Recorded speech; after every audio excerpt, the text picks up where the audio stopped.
Can I come?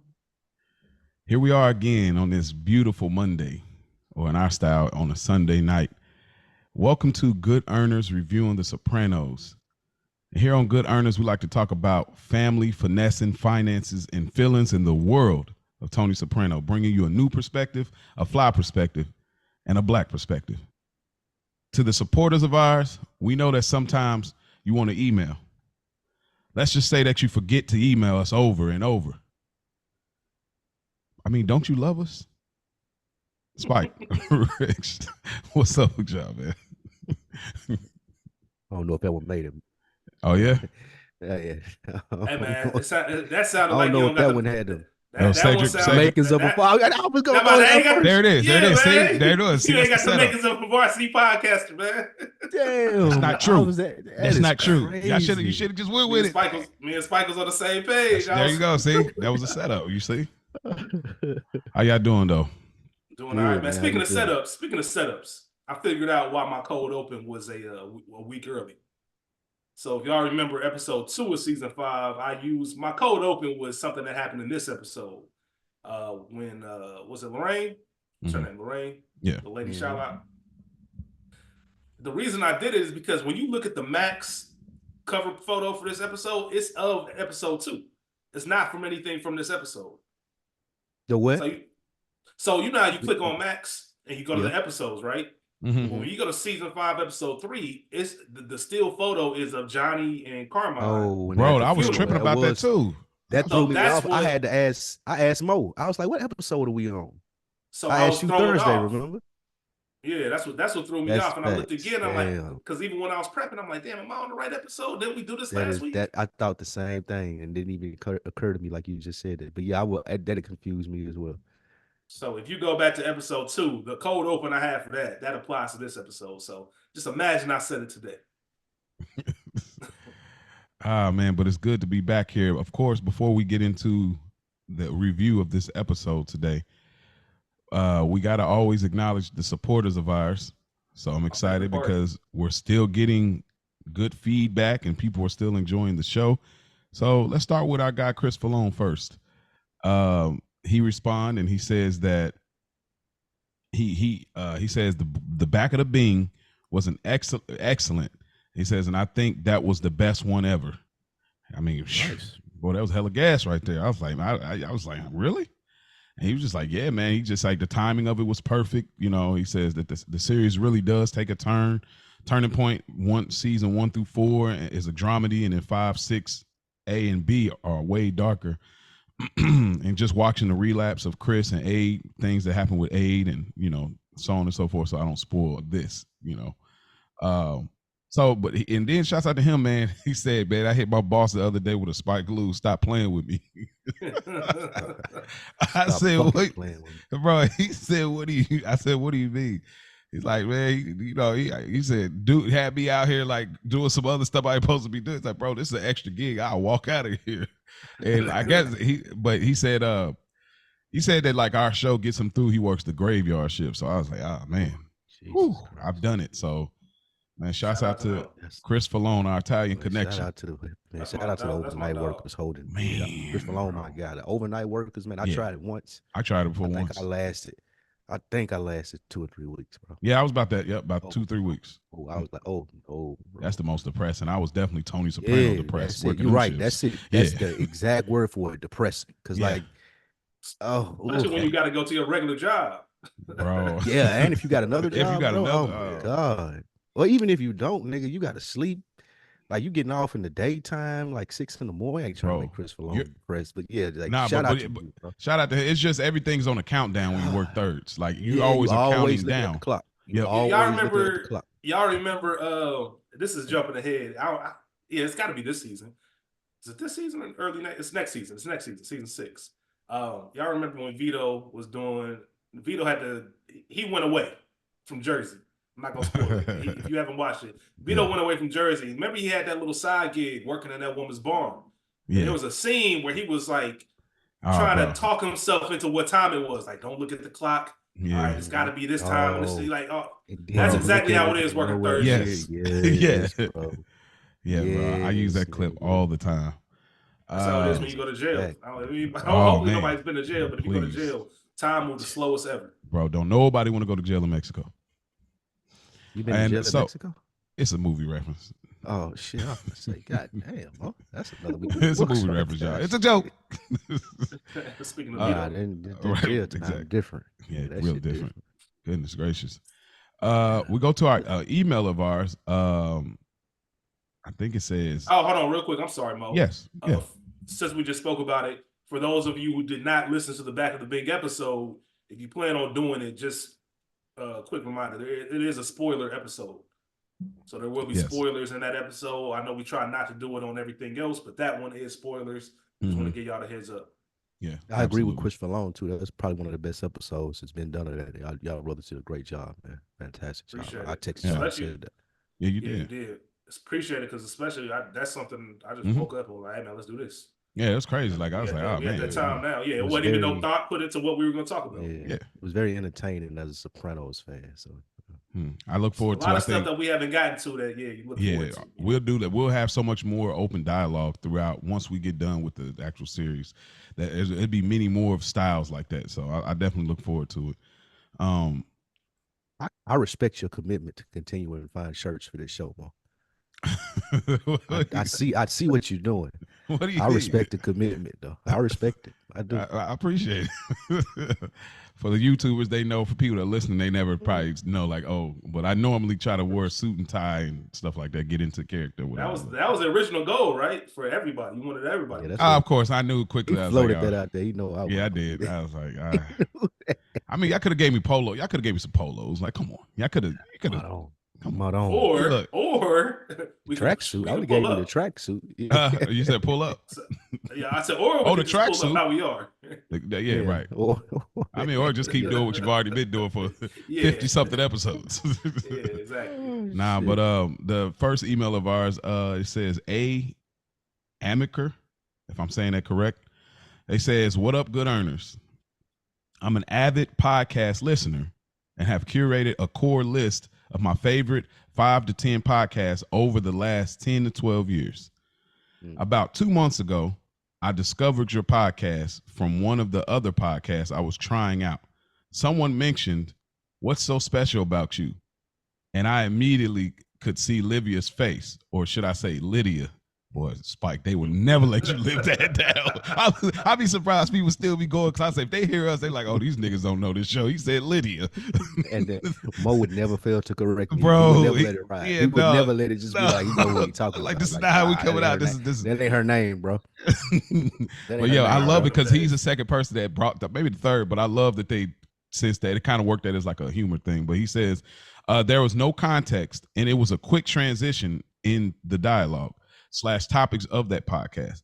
But as soon as I dug deeper, I saw that you did indeed know that reference and had what I found to be probably one of the best podcasts I've ever come across. Wait a minute, hold on. Did he say somebody he was listening to a podcast and they was hating because I said that? Do I understand that right? No. Okay, so I'll take it back a little bit. So he says, I discovered your podcast from one of your other podcasts. Let us know. Follow up on that. Which one? I wonder if it's a Culture Garden or it's on deck. Let us know which podcast it is that you found out about this one, or just definitely. We would love to find it out. But it says, taking it back a little bit, I was trying out someone mentioned, what's so special about you? It's probably like a little bar, like, what's so special? Like, you know how we do, like, just throw the little punchline in there. He says, and immediately I could see Livia's face, or should I say Lydia. It says there was no context and it was a quick transition in the dialogue. Topics of that podcast. Okay, I'm really confused now. Thinking about it, I'm like, is it somebody else? I don't know. But he says, but as soon as I dug deeper, I saw that you did indeed know the reference and had, maybe it was Another Week in the Books. Maybe I said it over there or something, but probably one of the best podcasts I've ever come across. For the next month and a half, I stopped abruptly listening to every single other podcast in my rotation and just got caught up with all the seasons you've done. Whew. Every day. Yeah. That's fine. Every day, all day. The content is so good. I've listened to a couple of episodes a few times. My wife and I got away got way into the show. Remember we said, let us know when you mentioned it. Said my wife and I got way into the show. I can remember us rushing our 3 sons to bed so we can go and get our popcorn and drinks ready to watch. My wife would even be on the way home listening to gospel music and then rushing to the house to get the TV process underway. We were truly about the soprano life, LOL. I went so far as to have Tony's ringtone set on my old school flip phone.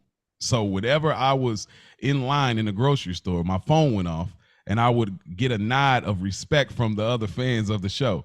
The most interesting and enjoyable facet of the show for me was how, as I've always believed, people in therapy at the end of the day really, really can misuse and abuse the knowledge and insight that one gains. It to me, it just seems like the ultimate cheat code to be even more evil. Sorry, this is so long-winded. Here's just a few responses to weigh in formally. Team Kodasak, baby, but kept the low bald adjacent. Parentheses, people who go full baldy seem to just be disguising their true crown and taking on all that maintenance. Next show, this is another quick note. Next show to dissect, he puts in this order: The Wire, Thrones, Breaking Bad. That would be amazing if we could do that. Next side note, HBO should break y'all off a bag. I know for sure your analysis has new folks checking out the show. And the last note, keep up the dope work, salute, and let me know if you're open to the ideas for the Back of the Bean. To bring the Back of the Bean ideas, let me know if you're open to it, to see some deep dives. Fellas. Yes, we are. We're open to it. What y'all got to say about all of that? We might need one for the holiday weekend coming up. As a matter of fact, send those now. Send those now. Yes. Go ahead and send those for the Back of the Bean. That's great, man. It's I've recently come across 2 to 3 people as well that have started looking at The Sopranos. And one person that works with me, and he tries to listen to the pod, but he says he likes them, but he doesn't have the time to listen to it after every episode. So I just recommended him listen to maybe the finales or the ones just for the major episodes. But he definitely said he loves it, but he's a new Sopranos fan. He said that this made insight and gave him some much needed stuff that he was added to the episode. So that being said, yes, we appreciate it, especially for the people that are checking it out in order to listen to this podcast. I think that's the best way to digest it as far as listening to it with the episodes. But man, saying it's the best podcast and building a schedule around it, cutting off the rest of your podcast, man, I greatly appreciate that, bro. I greatly appreciate that. What was his name again? Oh, it says, I don't know if it's a he or she. Oh, well, I guess it's a he because I assume that. You can't say. No, because he got he Team Kodasak. He said he got the Team Kodasak. Well, still though. A woman with a Kodasak would be crazy. A woman with a Kodasak. Boy, hey, man. Freaking internet. Oh my God! Still, are we absolutely 100% sure? Hold on, what's the name, man? Hold on, what's the name, bro? I can't get this vision of a woman with a coat out of my mind. Like bro. the commitment, bro. I got a whole nother respect. You go code. All right, anyway, but it's like Amaker. Probably Amaker. I'm thinking about Tommy Amaker, the coach for he used to be coach for Michigan and Harvard in basketball. Either way, I wanted to address them personally. Mr. Amaker. I'm assuming you're a gentleman, but that's extremely humbling. I can't even explain how humbling that is. It's one thing for people to say, we like the show, we rock with it. It's another to say, like, yo, I'm making a ranking of the podcasts I've listened to for however many years. I stopped everything I was doing. That's I don't even know what to say. I appreciate it. That keeps us going. I keep saying it. That's why I love this feedback. It's my favorite part of the show. Because we like to know that what we're saying is not saying it's like some kind of life-changing stuff, but our analysis is something either you agree with, you don't agree with, it's something you're looking at differently for the first time. Whatever it is much appreciated because we all love The Sopranos, and there's so much to digest. And I feel as we get deeper into the seasons, there's a lot more talking points to have. What I will say, it's humbling. And that's I'm glad that you said it, Rich. For me, it actually is. It's life changing because it turns from, oh, this is a hobby, to I'm getting enough feedback and enough recognition in this to be like, you could do this professionally. So And, I do feel like that's why I encourage it so much. Like, y'all have no idea how much the feedback does Yeah. for the psyche of people like creatives like us three. Like, Mhm. you have no idea how much that feedback matters when you slaving in your 9 to 5, or you got to put in extra hours to, I'm sure, edit like Mo does, or Mhm. I yeah, got 6 recordings in a day and don't want to do it. Like, that feedback is the thing that does it. Cause like, man, I could do this Mhm. full time. I yeah. just got to make a few adjustments and moves and stuff like that. But that feedback is what fuels that. So it is life And, changing for me. and I could say, I could speak on behalf of all three of us because all three of us have multiple podcasts Mhm. that we're part of and we contribute to. I think all three of us are confidently humble. And Mhm. what I mean by that Yes. is we feel confident in what we're doing. We wouldn't put out any nonsense to you guys to listen to, but we're also humble enough to the point where we're never expecting this type of feedback. I'm Yeah. never expecting anyone to Facts. say That's great, HBO should throw Rich. y'all a Right. bag. Yeah, Like, that you know what I was mean? Great, Like, Rich. we do it for the love. Like, yeah. don't get me wrong. We have confidence in our abilities, but man, for it to be hitting like that, Yeah. that means the world. Honestly. Yeah. I would say to just conclude Facts, man. this we got one more email, but to conclude this one, again, like all the things those brothers echoed, and it's truly a blessing to know that you're offering a service, you're offering a you're offering a form of entertainment where it's like, oh, yo, I need this, because people might not ever email, but they'll in their own way say, I need this. Like I hit Spike, I hit Spike up, or I hit you up like, yo, where the pod at? I Where waited 4 Culture days. Where Garden y'all at? at? Yeah. You know what I mean? Where the Mm-hmm. Culture So Garden at for this yeah, where week, the bro? It coach, ain't where in my CG feed. at, Where man? it on What's deck up? at? Are we a little Yeah. late, bro? Okay, yeah, because I'm truly a fan. I So need that though yeah, too, no, because I yeah. like when you let me know that, I didn't even realize that it wasn't there. Yeah, somebody, yeah. So, man, we are grateful. Let's respond to the last little part of it. They said, I love that the cul-de-sac conversation has grown legs. It just speaks to the sentiment of like our undertone conversation. Uh, I didn't I- know I didn't realize the cul-de-sac was less maintenance than the body. it probably is if you got like that hard to Yes. like get that. If you, I don't know what happens with when the skin, when it's like the fade is really low and you got those follicles, the shadow or whatever. I don't know what you do Listen, about that. I'll tell you, as somebody who rocks the full body, especially because I can still grow hair. Like I said, it's not gonna look fresh if I grow it. Mm-hmm. My hairline all jacked, but as somebody who got the fresh body, man, it's a lot of maintenance every single day, I did Mm-hmm. not every know that. morning. Yeah, my Yeah, daddy yeah, I man. had definitely no got the clue. body. He That's why there's days where you'll see a little bit of the fuzz coming out because I'm like, man, I ain't had time today to pull out the clippers and do all that. And I use clippers, not a razor, because razor bumps. So yeah, it's a maintenance. It's a black thing. Yeah, it's a But black again, thing. I will say to close this one, if you y'all want, Spike Lou and Rick's The Wire podcast coming soon, man. They got it.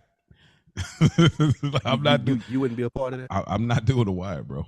And the reason I tell y'all, I say that I won't do The Wire. I told Chris Malone as well. Is just I think it's more interesting us being black guys reviewing the fish out of water effect is the benefit. That's why I think our pod is so successful here is we are black guys talking about an Italian American mobster family experience. It's a totally different flavor. I could do The Wire, but I personally feel like The Wire is a black show, regardless of who created it. It's I not. disagree It's with not you a black show. But wholeheartedly. let me How many times tell have you you this. watched? Can I ask you real quick? How many times have you watched The Wire? I watched it straight through. I felt no need to go Yeah, back. I'm saying like you never went back? Nah. Oh, that's even more. That's Oh, even perfect. okay. And here's the I thing, never Mo. the way I felt when I finished Sopranos, like I felt so weird because I was like, dang, I feel like I need to watch it again. I never felt that with The Wire. And that's cool. That's perfect What? actually, because here's what I've always thought to myself. Every single time you say that about The Wire, I think that'll be perfect. Because Spike and myself love it so much. I would love to have a conversation with someone who's not as engaged or doesn't feel as highly about the show. So we could talk about certain points. I would love to know why. I would love to know what the disconnect is. I know it's a lot of time. We'll talk about it when we get finished. We still got a lot of Sopranos. Yeah, we to still go got a through. lot of Sopranos to cover, and I know people I like, would man, love I do to want have to that know though. conversation. Go ahead. I'm sorry. Go ahead. I just want to say I would like to know though, Mo, what would be like? Let's say you had the time and this was nothing for us to do another one. Like, what would be the next series that you would do this for? it'd probably be Thrones. I think Thrones is. Yeah, I think Thrones. It's got to be what. It's got to be the legacy acts at this point. It ain't. It really after Sopranos, you can't drop down and do just like, oh, this dude was pretty good. Nah, it's only legacy acts from the big three over here at this point. That's a great time. That's a great time to announce. We got y'all. Shout out to Ray P. We got y'all podcast, television podcast. House of Dragons season 2 coming next month. You know what I'm saying? House of Dragons season 2 coming next month. We'll be doing weekly reviews for your head top. Might, you know what? Whenever you need me to hop on, man. I was just about to say, man, might have to Spiker Mo on there, man. Have some connection. Guest episodes. I watch House of Dragons, bro. Yeah, I already know. Game of Thrones. I've recently just restarted, like just watching in the background while I work, The Wire and Thrones. Like I just finished season 1. He already ready for the next one. Look, I want to be well versed in these because I know one of them gonna happen. I want to be well versed in them, so I want to watch them as many times as I can. But bro, like that's why I respect your opinion, Mo, but it's just baffling to me as someone like as I'm even looking at The Wire again now, I'm on episode 6, and it's so goddamn. See, good, bro, I want to move on. So let me put it this way. But those last 2 seasons I despise so strongly. That's what hurt it for me. Like y'all fit to me. In my view, y'all dropped off hella crazy. That it's like, dang, bro, this like I was actually into like up to season 3. I'm like, no, this is peak. I love this. String of bells. And then when they went there, and I just Somebody said this to me about The Wire, and it's really prevalent in the first season. The Wire is not a show that begs for your attention; it requires it. That was a perfect quote about The Wire. Like I'm not asking you to pay attention. I ain't doing all this loud boom bang actiony stuff, but I'm requiring you. If you want to enjoy this shit, look at what's going on. And I think, Mo, I just think that you haven't paid attention to it enough. There's the small things. Like that's why the book is called that Jonathan Abrams wrote. All the pieces matter. Because all the pieces matter. Even small stuff, and I know we're gonna move on, Mo. I just gotta say this real quick. Even something as small as in season 4 of The Wire, there's a moment when Chris and Snoop pull up in the alleyway to pull up on Mike, and the other kids are with him. And Naaman says a small line like, "Hey Snoop, your sister is in my class."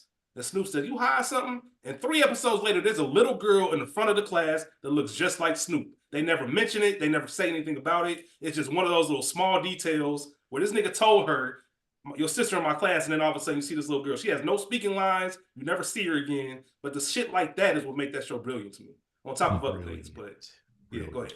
I appreciate your thoughts.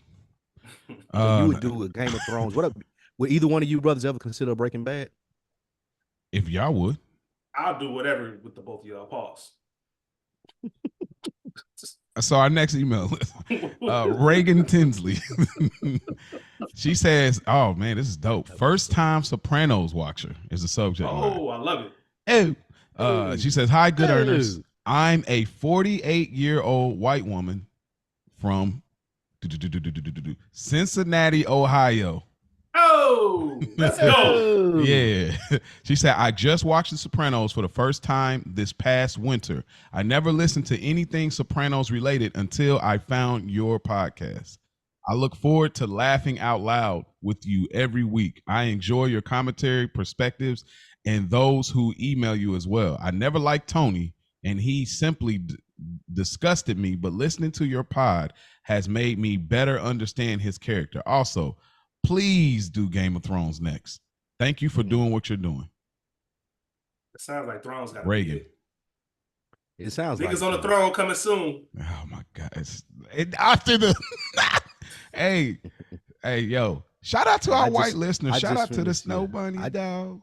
No, I'm just playing. No. I just finished freaky ass nigga. Look at it. Freaky ass niggas need to stay their ass aside.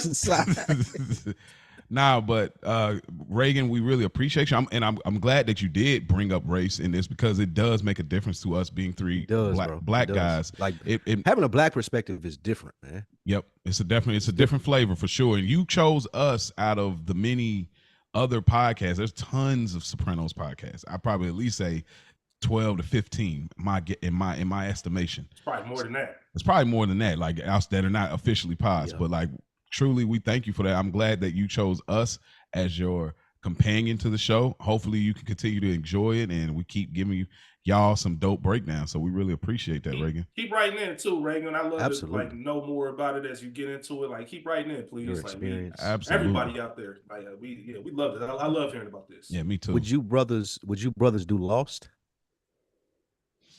Once again, I would do any show. Honestly, Lost ain't that's not bad, bro. That ain't bad. Three of us, I do a black perspective of Lost. I think that you kind of put that somewhere, bro. Put that somewhere, because I didn't think about Lost as the first. Yeah, that's why I've always mentioned Sons of Anarchy too. Yeah, Sons. Yeah, you always have. We okay. All right. Let me get it this show. Let's get it. Spike Lou. What episode are we reviewing today? Mo, we are at season 5. We're at episode 3, and this one is entitled "Where's Johnny?" Guys, we open up with the two Tonys talking about the past and how they wound up in the positions that they're in. Feech La Manna and Tony B have lunch, and they got to make a stop on the way back. Junior, he sees himself on TV. Bobby and Tony have a conversation about expanding Bobby's role, and Tony wonders about his motivation for it. Lorraine appears to be confused about who she kicks up to now, and Phil tries to help her understand. This shows there may be some problems in New York, and Paulie sees an opportunity in the landscaping field. Tony also offers an olive branch to Artie. Uncle June ruins the Sunday dinner for Tony. Then June goes on an adventure. This is season 5, episode 3, entitled "Where's Johnny?" Now, the only two Tonys is Melfi. Melfi the only one with the two Tonys. We go to the opening scene. Tony at the bada bing. And Tony seems to be bothered by Blundetto. I'm just going to call him Blundetto because I'm not going to do Tony B this whole. Why you ain't going to do Tony B? Nah, he's Blundetto now. He's that animal. That animal. That fucking animal, Blundetto. Blundetto. So he's going to be Blundetto like Big P. Like that's his name for me, Blundetto. So Tony, it seems like he's bothered that Blundetto is working a real job and he's holding on to this guilt. And they have this weird conversation back and forth where like Tony is kind of trying to shoot some bail, like because he still feels bad that Blundetto went to jail, but he didn't. But then on the other side, try to say, hey, it ain't been easy for me either.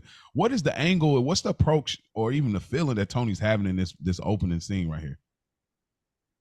That guilt. Obviously, there's more to this story about that night of the hijack that we don't know, that will be revealed later this season. However, when your man's is going like that, right? It's funny, man. JPP just had a conversation, Calvin Klein and Hove and all that. They had a conversation. But when your man's is going away, not the Calvin Klein, the designer, but there's another street dude named Calvin Klein. Either way, when your man's, your cousin, your family, your right hand gets pinched and they going for a long time and you were supposed to be there but didn't make it, there's a guilt that comes with that. All this time has passed. Tony's worked his way of being the boss of the family. He wants nothing more than to put Tony B in position to succeed as well, to make up for that lost time, right? You see it all the time. Any hood movie, any movie where somebody goes to jail, crime committed, they get out of jail. Here's a stack of money. Here go the keys to the new whip. Whatever the case is, I want to help you get back on your feet. Creed 3. Yeah, Creed 3, Paid in Full. When Mitch got home, like all types of stuff. It always happens because there is a little bit of you, my man, I'm gonna hold you down. This one is specifically different because Tony feels guilty and he doesn't want to see Tony B struggle or have to work a regular job. Even the sense of Mr. Clean.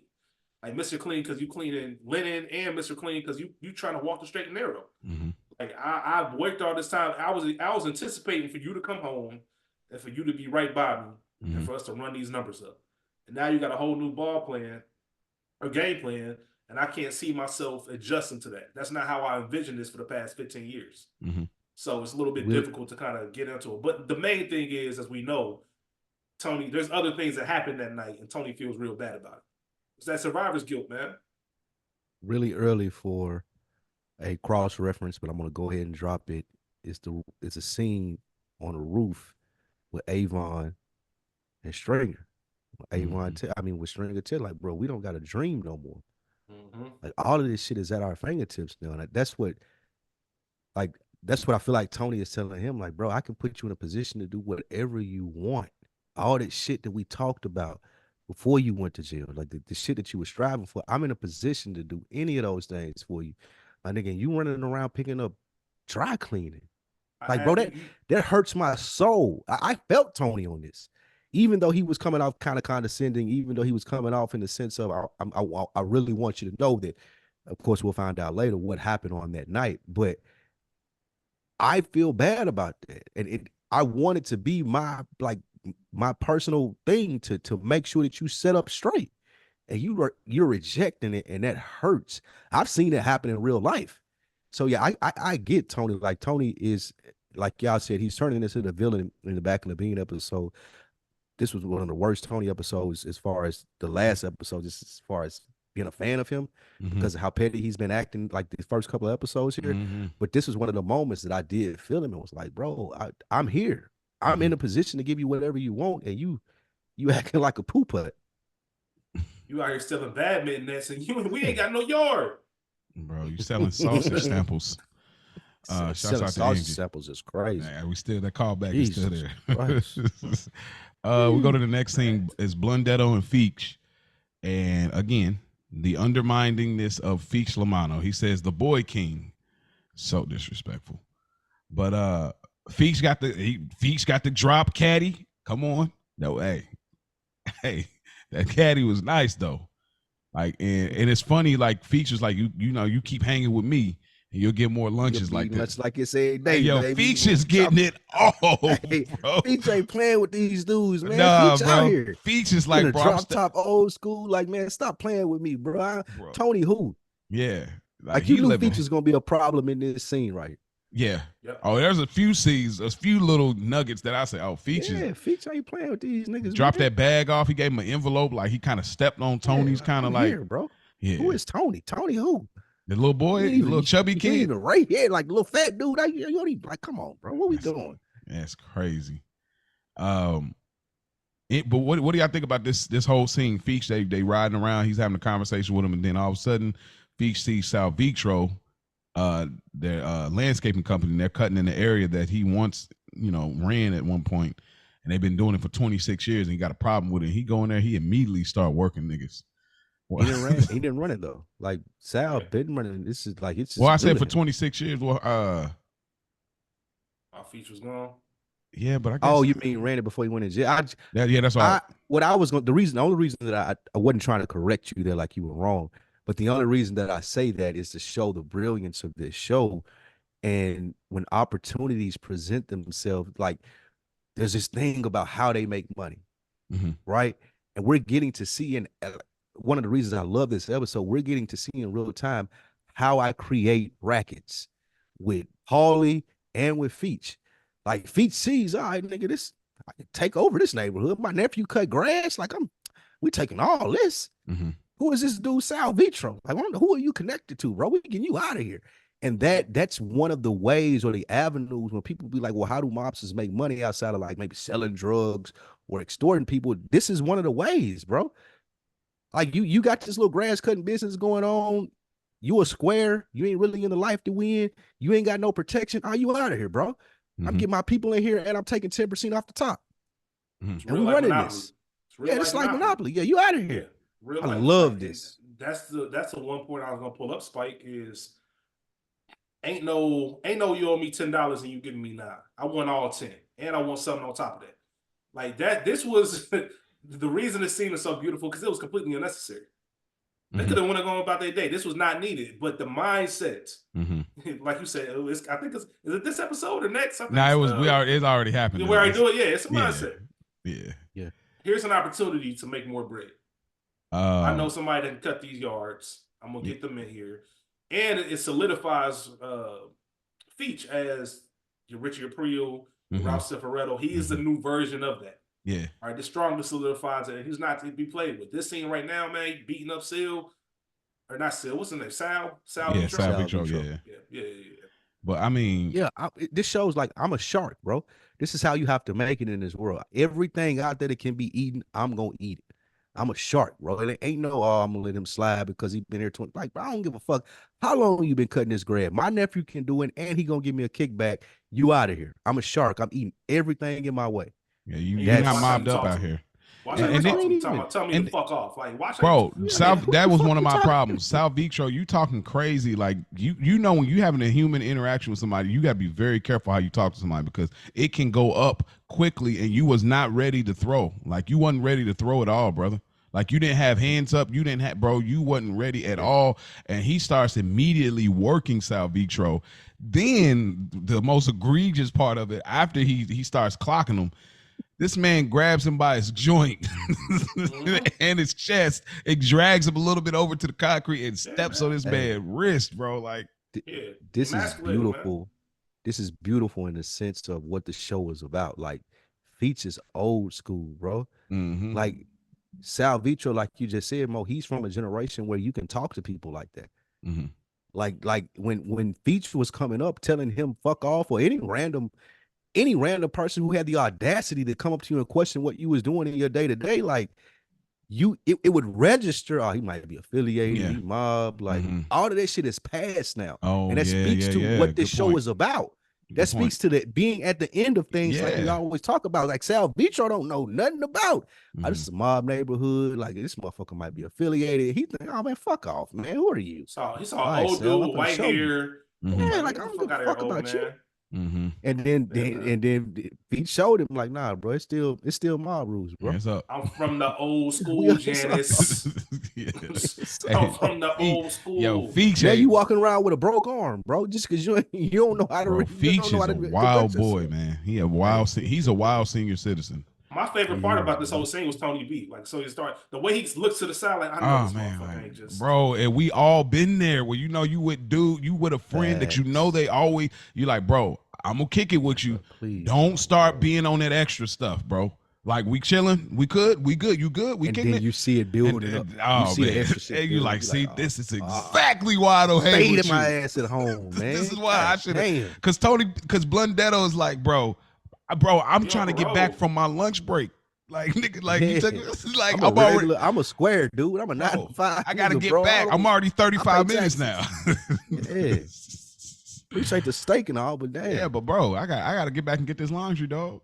The more things change, the more they stay the same. Boy. Two different worlds. Facts. Johnny Jr. is watching TV, and I don't have much to add other than we start to get, like, really see the diagnosis that we didn't know, and the through line that we have been trying to figure out since season 3, another toothpick. Remember, we were talking about that. We always talk about, oh, Junior's got us all fooled. He's a fox. And so we've been trying to track this whole thing about Junior. Is he kind of losing it or is he not, based on the condition that he's diagnosed? But I only thing I wanted to add to the scene, I just thought it was crazy how much Junior and Bobby look like Larry David and the guy on Curb Your Enthusiasm. Yeah, that was great. And, you know, obviously the HBO crossover. I was going to say, great marketing by him. Incredible marketing. I remember that. I think that was a season 1 episode of Curb. It was. That's some wild shit. But yeah, absolutely. Mo, you said it. That's the main point of this scene. Like, where's Junior mentally? Where's his head? But y'all believe this? Was it believable? What? Did y'all think Junior was tripping, or is he playing a game? At this point? Yeah, because there was nobody to play a game on. No, I thought, right. Nobody, you know, the dude that was with him. The confines of his own crib. Like, he really thinks that that's. I seen this happening. I seen this happen in real life, and that's the only reason why I asked. Like, as I've said on another weekend of books, and we'll move on. But I grew up with my great grandparents, and my great grandfather would sit in front of the TV with the TV off, and you know how you can see the slight reflection of yourself sitting in front of it. He'd be like, "Man, this a man in the TV looking at me. He looks just like me, and do the same things that I do." But he's just sitting there in the TV looking at me. And we thought he was fucking around. But he did have Alzheimer's. Oh, wow. And like, this happened to me in real life. I've seen this happen before. And he was like, that motherfucker in the TV keep fucking with me, looking at me, doing all the same things that I'm doing, mimicking my moves and shit like that. And we like, bro, are you like, my great grandmother cussed him clean the fuck out. That's terrible in our community. Like, she cussed him clean. Like, bro, if you call me here for this bullshit again, she cussed him cleaned the fuck out. And we were kids. We thought it was funny. We thought he was being funny. But all the whole time he dead straight. Like he's serious. Yeah, he really don't. And it took me being older in this age and even seeing this to be like, god damn, he was fucked up. Like for real. But we thought he was joking. Did you always feel that from this scene, or did you feel like that this time when you watched it? Every time I seen this, it reminded me. Yeah, this is the first time I've been able to talk about it. But yeah, every time I see it, like I legit had this happen to me in real life. And I'm talking about the TV was off. It wasn't even this. It's off. And you know how like you sit in front of the TV when it's off, you can see the reflection. Old school TVs. New people may not know what we're talking about. With old school TV, the TV they had the round, the TV with the butt on it, like you said. Yeah. And you can kind of see your reflection in it. And he was adamant that it was an old man sitting in the TV looking at him. Wow. Mimicking his moves, and he it got to a point, bro, where he would put his gun on his lap and be sitting there with his gun on his lap, bro. See that's you might have to note that for this week's episode, because that might be a conversation. That there is something there, not that element, but just like how we don't take things serious. Like, you know, in our community over the years, we're getting better now. I was like 9 or 10 years old though. Yeah, obviously that's different. Like you're a kid, we're laughing. Like look at great grandpa. Look at him. Like, you know, watch this. Yeah, but obviously it affected me. I remembered it all of these years later. Yeah. So yeah, you're right. Yeah, that's something we can talk about. We go to Tony and Bobby's at the Bing, and Bobby wants a promotion. I think it's interesting that Bobby is trying to step up, but Tony Blundetto doesn't want to.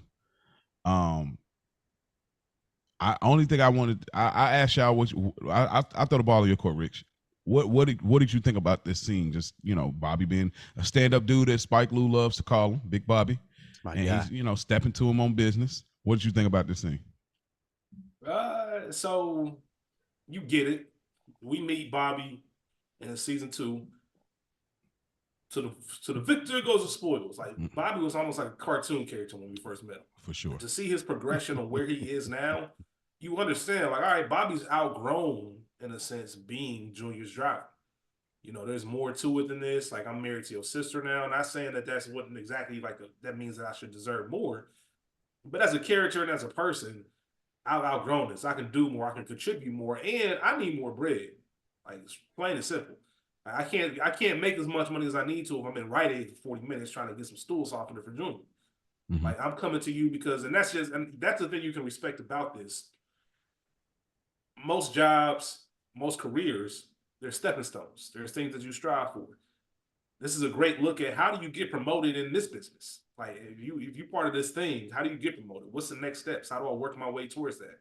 You know, obviously, if you want to be a good earner, you want to earn money, like your Ralph Cifaretto's. But if I don't have the opportunity because I'm watching after your uncle, like, how am I ever going to make my name and make my mark? So you see it, but it also seems like it's on the timid, like almost. Is this you coming out, or is this something else? I know my sister well enough to know. There we go. Like for you to request a sit down meeting, right, and not really have a game plan. Because normally, if I was Bobby, I'm on some, look, this is what I've been thinking. Like, you got this whole racket set up. Nobody's running it. I love to take a stab at that, or whatever the case is. This is more so, yeah, I could be doing more. It sounds like somebody's been in his ear saying, hey, don't let Tony push you around. Like, get your worth. It should be you. Janice is fooling with that, bruh. Yes, man.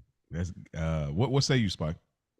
I kind of agree with Rich in the sense of you could tell that Janice was pushing it because Tony knows her so well. He knows his sister. However, I do think, again, this may be my bias with Bobby being one of my favorite characters. He presented it in a good way. He didn't present it like, I'm here because my wife want me to be here. He presented it like, bro, like, really, you got me just taking care of Junior? I'm prime age. I'm supposed to be one of the top earners in what we do. I'm not a dumb person. I'm not a wild person that's going to cause a lot of heat to come to what we're doing. Like, what's up, man? Like, there should be other opportunities for me. And especially with the additional responsibilities that I have now, and one of them being taking care of your sister. Like, that's my wife now. Like, not my girlfriend. It ain't what Richie was doing. It ain't what fuck his name. I can't think of his name. Oh, Ralph. Man, yeah, it ain't what Ralphie was doing. It ain't behind like this. This is my wife, and that's your sister. Like, put me in a position, bro. Hook me up. Like, what you trying to do for Tony? And I respected it.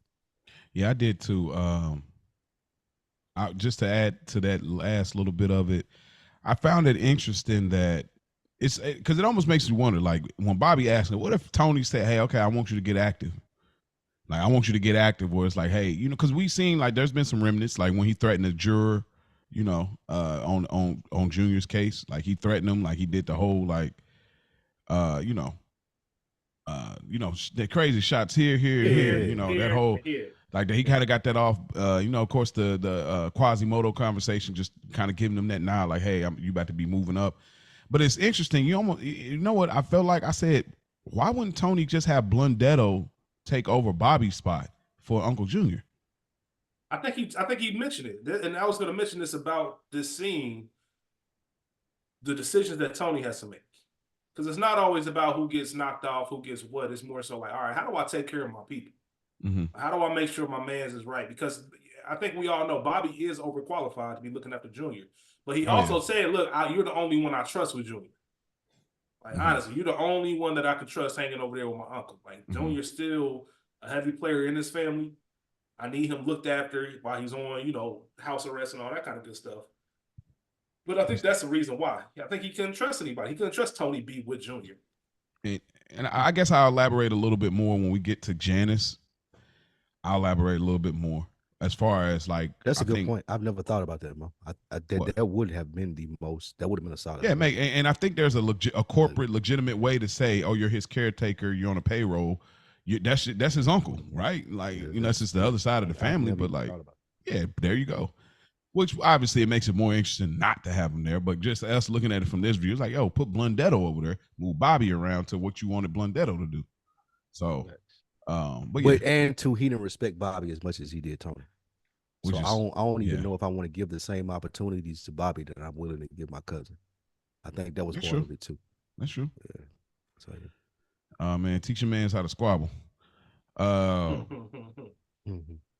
Paulie and his ma and his Aunt Mary, we pretty much get the setup for Paulie versus Feech. And when they're talking about, Sal Vitro don't come around anymore. And I think, like I said, I'm not as big into the storyline that will be revealed later with Paulie, but they are doing a good job at sowing the through line and the seed to what the big reveal will be next season. But yeah, anything I want to add to this scene other than the setup? Nah. You on mute, bro. Not to spoil it, but those are the two characters, right? No, not Aunt Mary, unless they recast it. Unless they recast it. Yeah. Speaking of recasting, there is a recast in this episode. Yeah, we'll talk about it. Yeah. Oh, okay. Yeah, there's definitely recasting this episode. Okay, I can't wait.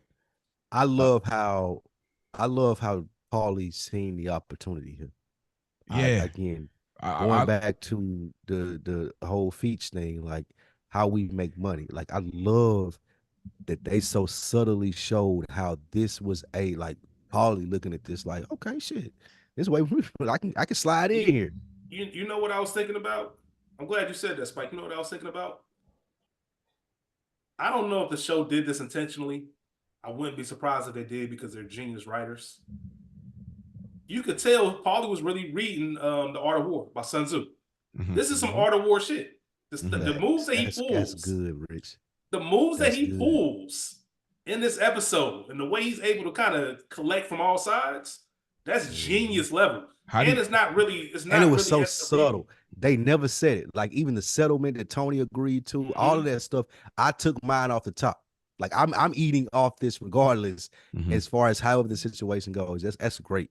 Yeah, I think that Paulie was inspired a little bit around the time where he realized, Johnny Sack is a snake to him, and Ralph Cifaretto, like how he was earning and getting it off, like kind of like, you think Paulie somewhere in his mind said, no, you're only as good as your next envelope. Like, you know what I mean? Because it seemed like, I'm not saying that Paulie just don't give me reader vibes. Like, he don't, like, obviously we've seen Seal read before, but like Paulie don't give me that.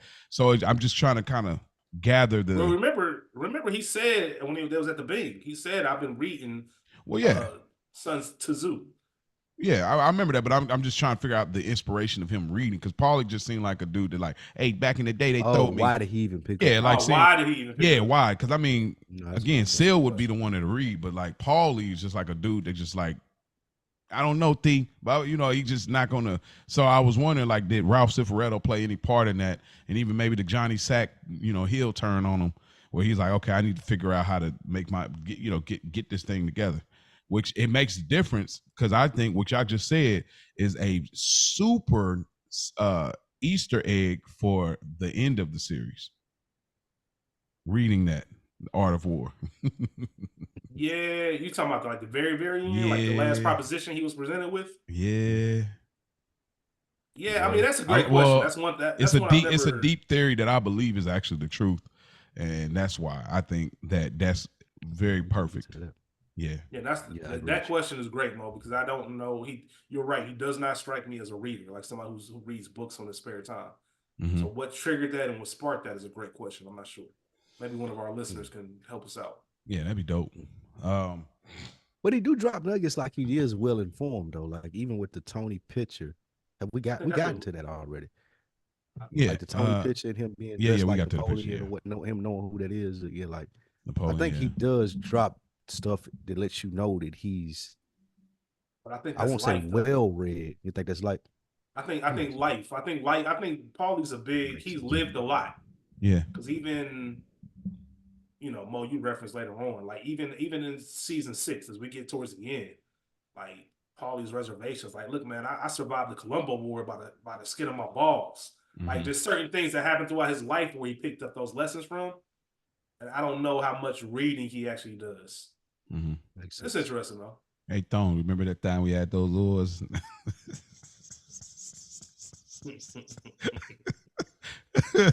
Probably go. It wouldn't work today. That line when we get to remember when, it wouldn't work today. But we go to the next scene. Lorraine comes to collect, and that was some big nigga.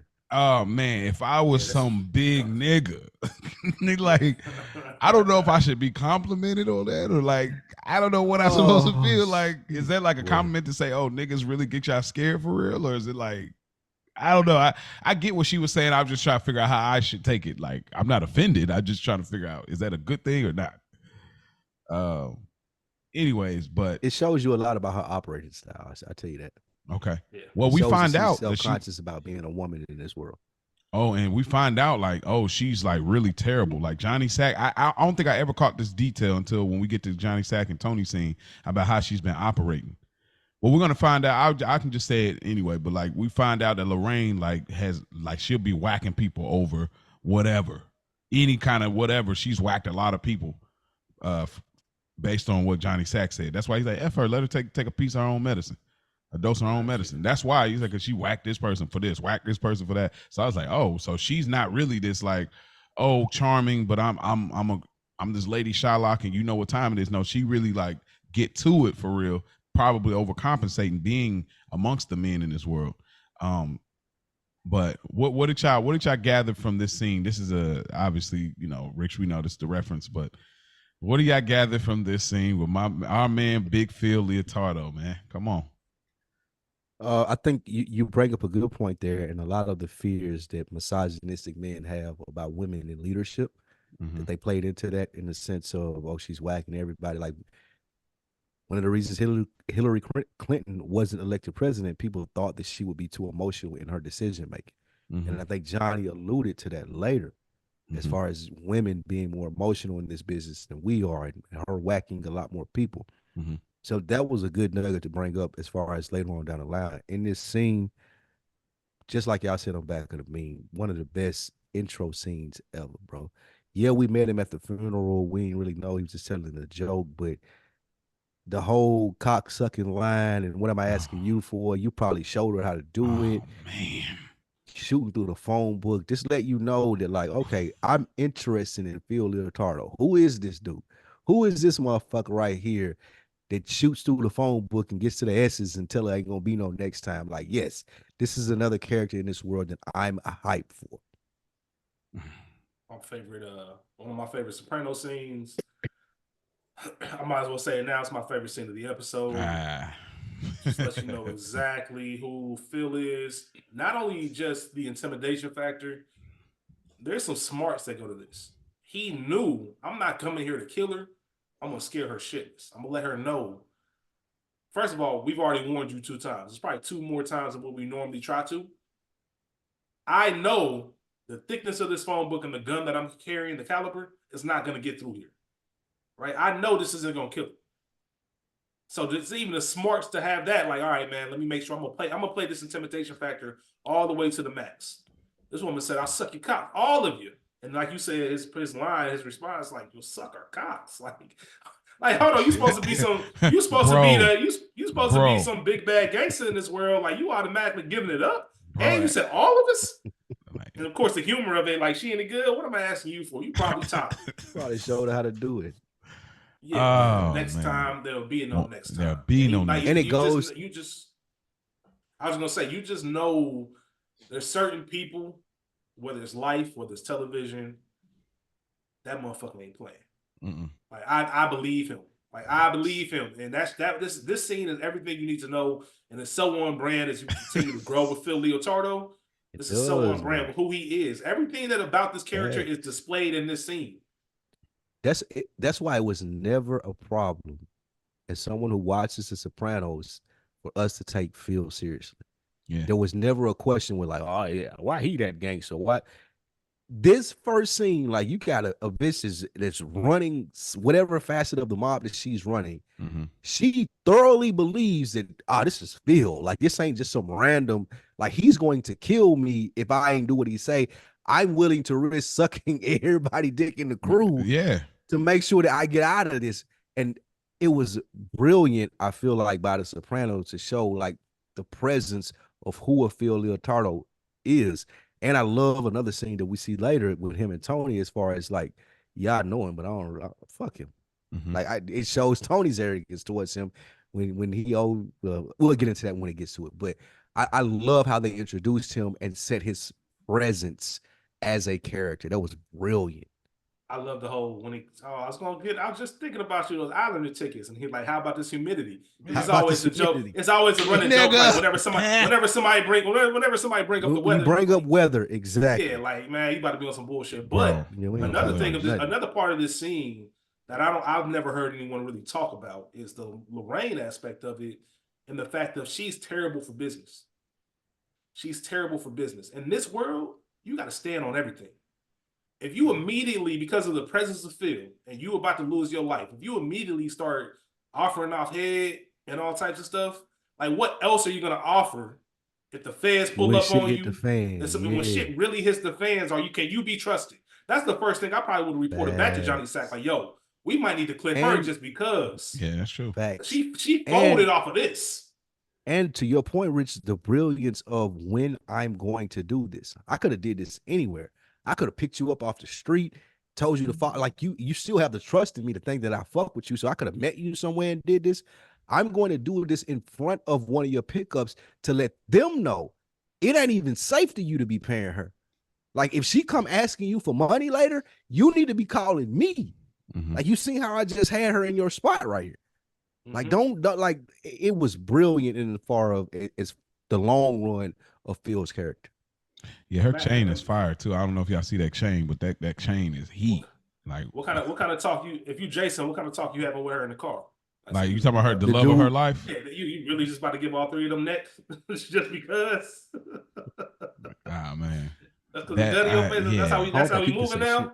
Yeah, I don't think he can say shit. Nah, he ain't gonna say nothing. Like he probably did show her in the scene. He probably did show her in the scene. Like, adults are talking, my nigga. Like Vito. Yeah, I think I kind of covered everything.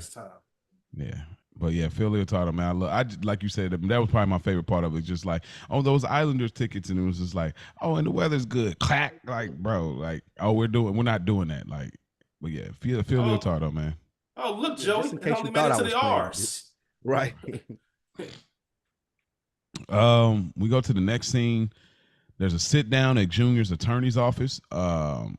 I like how Tony wraps it up real quick when Angelo gets to talking about like, being home and his grandson and all of these things. And he immediately. Well, now that we all here, shit. Bro, like Tony, Tony is a wild boy. Y'all even got me here. Like Tony's just a wild boy, man. Like I fuck with that though. But yeah, I do. I'm like that though. I'm very much like that. About your grandkids, bro. I am very much like that. Like I will if you go on too long, I will definitely cut you off and line you right up to like, hey, so I feel like that's how all the listeners are when they listen to our intros. When we take like 20 minutes. They're probably like they're skipping 30. They'll probably be like, all right, well. Yeah, like anyways, what episode are we reviewing? Like they definitely do that. That's a good one, Rick. That's fire. But yeah, Lorraine saying men are talking when the love of her life speaks is nuts, bro. And how the other niggas looked at him. My man looked at him in straight disgust. Yeah, I can't believe. I can't even believe you spoke right now, nigga. Like why you even here?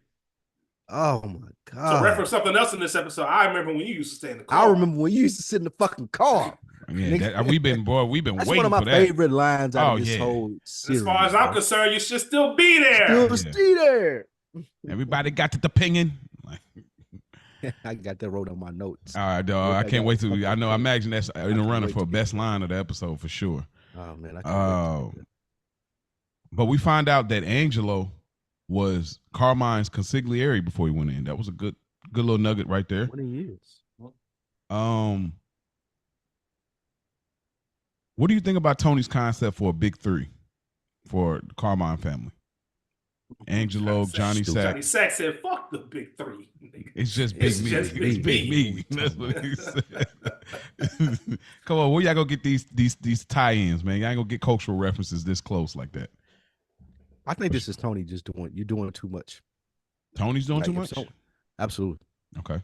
If someone came to him and said New Jersey should be ran in a way that he's explaining, New York should be ran, like he would tell them to get the fuck out of here. Like what are we talking about right now? You're doing some fan fiction thing of how this thing of ours works. Mm-hmm. It's never worked in the sense of, oh, it's going to be three of us in charge. This is some shit you've seen on the History Channel. This is some shit you've seen, I don't know where, but it don't work here. And for you to try to even imply this shit to me thinks that you are like, you insult my intelligence, bro. Mm-hmm. That's why he was even he was humbly throwing it to Johnny Sack later in the episode. Yeah. He knew what type of responses was going to be. I think this was him. What? This is what happens when you have respect for others and you want to get people the ear. Because in reality, Tony had no business even being here or being involved in this problem. This was a New York thing. Mm-hmm. He did this out of respect of Angelo and them wanting to call this meeting. The same reason Junior, if it was up to Tony, Junior wouldn't have even been there. Mm-hmm. Like Tony really wanted to say, listen, this is between y'all. Y'all figure it out. X, Y, and Z. But yeah, they are looking like Angelo's what are we doing here? Bro. Like, yeah, because that's the only reasonable. Because obviously it doesn't seem, and it goes to the point of just like anything else, whether it's people not having their affairs in order, having a will. If something unexpected happens, shit hits the fan, and it turns into the Wild Wild West. And Tony said it. The problem is Carmine never picked a successor. We all assumed it was going to be Johnny Sack because Carmine was down in Florida with his discos and everything else. But since we don't know, and now Carmine's stepping up to say he deserves this, now you got all this madness. And I feel you, all right, Johnny Sack's, eating from both hands, whatever you want to call it, whatever Lorraine said. But at the end of the day, that ain't my problem. That's some New York shit. Well, check it out, though. They own me. And shouts out to Jackie April for naming a successor. Well, check it out. Yeah, if we go back a couple of seasons, I think 3, maybe even 4, when Johnny Sack all of a sudden was like, what's this I hear about? Oh, you all up in Jersey business now, huh? Oh, I said I wasn't going to stick my beak. And remember when they had that reaction about them hiring old man Bacala to whack off Mustang Sally? Yeah. And so remember Johnny Sack, what's this I hear you got the old man back in the game and all that? And he had no business being in Jersey affairs. Right. So now I feel like it's probably a reach, but this is in my world, okay. It's Tony getting it off like, okay, I'm in the New York affairs now. Let me see what's going on over here. Let me see what I can offer on this side of things. You know what I'm saying? So But nonetheless, it's really interesting. The difference in that mode is they requested for Tony's. Like, even though they view the Sopranos as a glorified crew, they asked Tony to come judge, like, be a part of this. With the Johnny Sack thing, as far as him having something to do with the Bacala, like, they went and got him and was like, oh, well, what do you think about it? And then he went to go talk to Tony. Tony didn't want nothing to do with this, as we see later in scenes with Chris, or we seen later in how this all worked out. Like, Tony didn't want nothing to do with this. This is like, y'all figure it out, and then I know I'm going to eat because there's going to be blowback, and I know I have the infrastructure set up to capitalize off this blowback. I don't give a fuck who is in charge. Johnny, my friend, yeah, cool. If he get it, great. But if he don't, I still know that there are things in place where I'm going to eat good because he's got taken out of power. So it ain't got nothing to do with me. As to where Johnny Sack was actually, he was stepping in the situation, trying to be an influence in it. And that's why Tony was mad. Like, I get Tony way more like, bro, what? This ain't got nothing to do with you. As to where they went and they seek Tony's approval. And that's a great point too, Spike, because it alludes to something he talks about with Chris also. New York is in a power struggle right now. As Jersey, we need to be cool with every single one of them because we don't know who's going to come out on top. We can't afford to shit on somebody and that person comes out on top. Now our life is difficult. So it does make sense as to why he even said that. Like, yo, maybe all three of y'all should share, whatever the case is, because I don't want to ruffle anyone's feathers. Because I don't know who's going to come out on top of this. And he even said, maybe it looks like Johnny Sack, but I've seen stranger things happen. I love, too, to your point, Rich, like, this shows the elite level of gangsterness that Tony is on. Like, Tony is playing, like, he playing chess. Johnny Sack is playing chess, too, but a lot of people that are in this world are not on the same level as Tony. Even him having to break it down to Chris in a later scene. Like, bro, like, you don't understand what's going on. Like, you don't even understand the reason why I told you to shut the fuck up when we in here observing this happening. Like, we gonna benefit regardless. You can't let the people know that we don't give a fuck or that we have an opinion either way. Everybody needs to think that we're on their side. Like, this is a brilliant level of, like, just Tony being the most thought out gangster in this whole circle. Yeah, he's the last great boss. Facts. Yeah, I agree with all that. Paulie meets with Sal Vitro. They just have a conversation. He's just trying to get it. Such a great meeting. Yeah, such a great meeting. But I really like he was like, man, I'm thinking about going to the cops. It's kind of similar to Beansy. You know, remember when Rixie ran him over? Is I put it in gear, and then I reversed it. Like, I told you to back the fuck off Beansy. I did. They released these fucks from the can. Dog. You want a Parmesan veal sandwich? Oh my God. But I really, this is where I really like the play and I like the attitude from Paulie here. I'm liking Paulie here, bro. This episode, there is a lot of that I got for Paulie, man, that I rarely have. But the way Paulie was moving on this episode, it's like, hey, yo, I'm liking what I'm seeing, man. Anything I want to add to that scene? That's fair. I think this was me. I expected this out of Paulie. This met my expectations for a person who's like Paulie, who has the experience, who's been in the game this long. This is a play for me. I see the play. Like, these civilians, they can't see the play. This nigga been in jail 25 years. Speaking of Feech, he don't really see the play. I see the play, and I'm trying to capitalize off this. This is how I make money. Yeah, I agree with you more in the sense of I respect it 100%. Yeah, this is a microcosm of, like, Tony and Artie. Those people who aren't a part of this, but you still feel the obligation to take care of them. Grew up in the same neighborhood. You know, he cuts my aunt's yard. Like, there's some kind of connection where I feel I can't just let this shit slide. I got to step up and do something. He just took it to a whole nother route as far as the genius aspect of it, of being able to eat points or take points off of it, eat off of it, things like that. Even when he brought up, my wife wants me to go to the cops, like, whoa, where'd you grow up? Like, chill out. We don't do that where we from. And that's not a mob thing. This is where we from thing. Like, we don't This our neighborhood. We don't talk to cops. Like, trust me, I'll take care of it. You know, because they like things are worse off if we do that. Yeah, we the cops. Like, we the authority figures. We the authority. He fucked up. They fucked my man's up. Man, bro, that's crazy. And then like anyway. Paulie goes and meets with Feech. Yeah. This one, how was his cast set up like that though? His cast was set up so crazy. Yeah, it made it even worse, bro. It definitely did. Well, the way he stepped on it, if you go back to how he stepped on his hand, it was, I mean, his arm, it was crazy. That was crazy. I don't know if it's just me. It's just hilarious that like Paulie made sure the bartender knew this one and the next one. Nothing past that. Nothing past that. That's them two. Yeah, just them two. He ain't drinking for free. Just this one and the next one. Yeah, just see the next two is on me. That's it. Shit. Yeah, ain't no tabs, man. No. It's just cheek and shit like he a kid. That's crazy. Paulie and Feech. There he is. There he is, the king of breadsticks. even that was shiesty.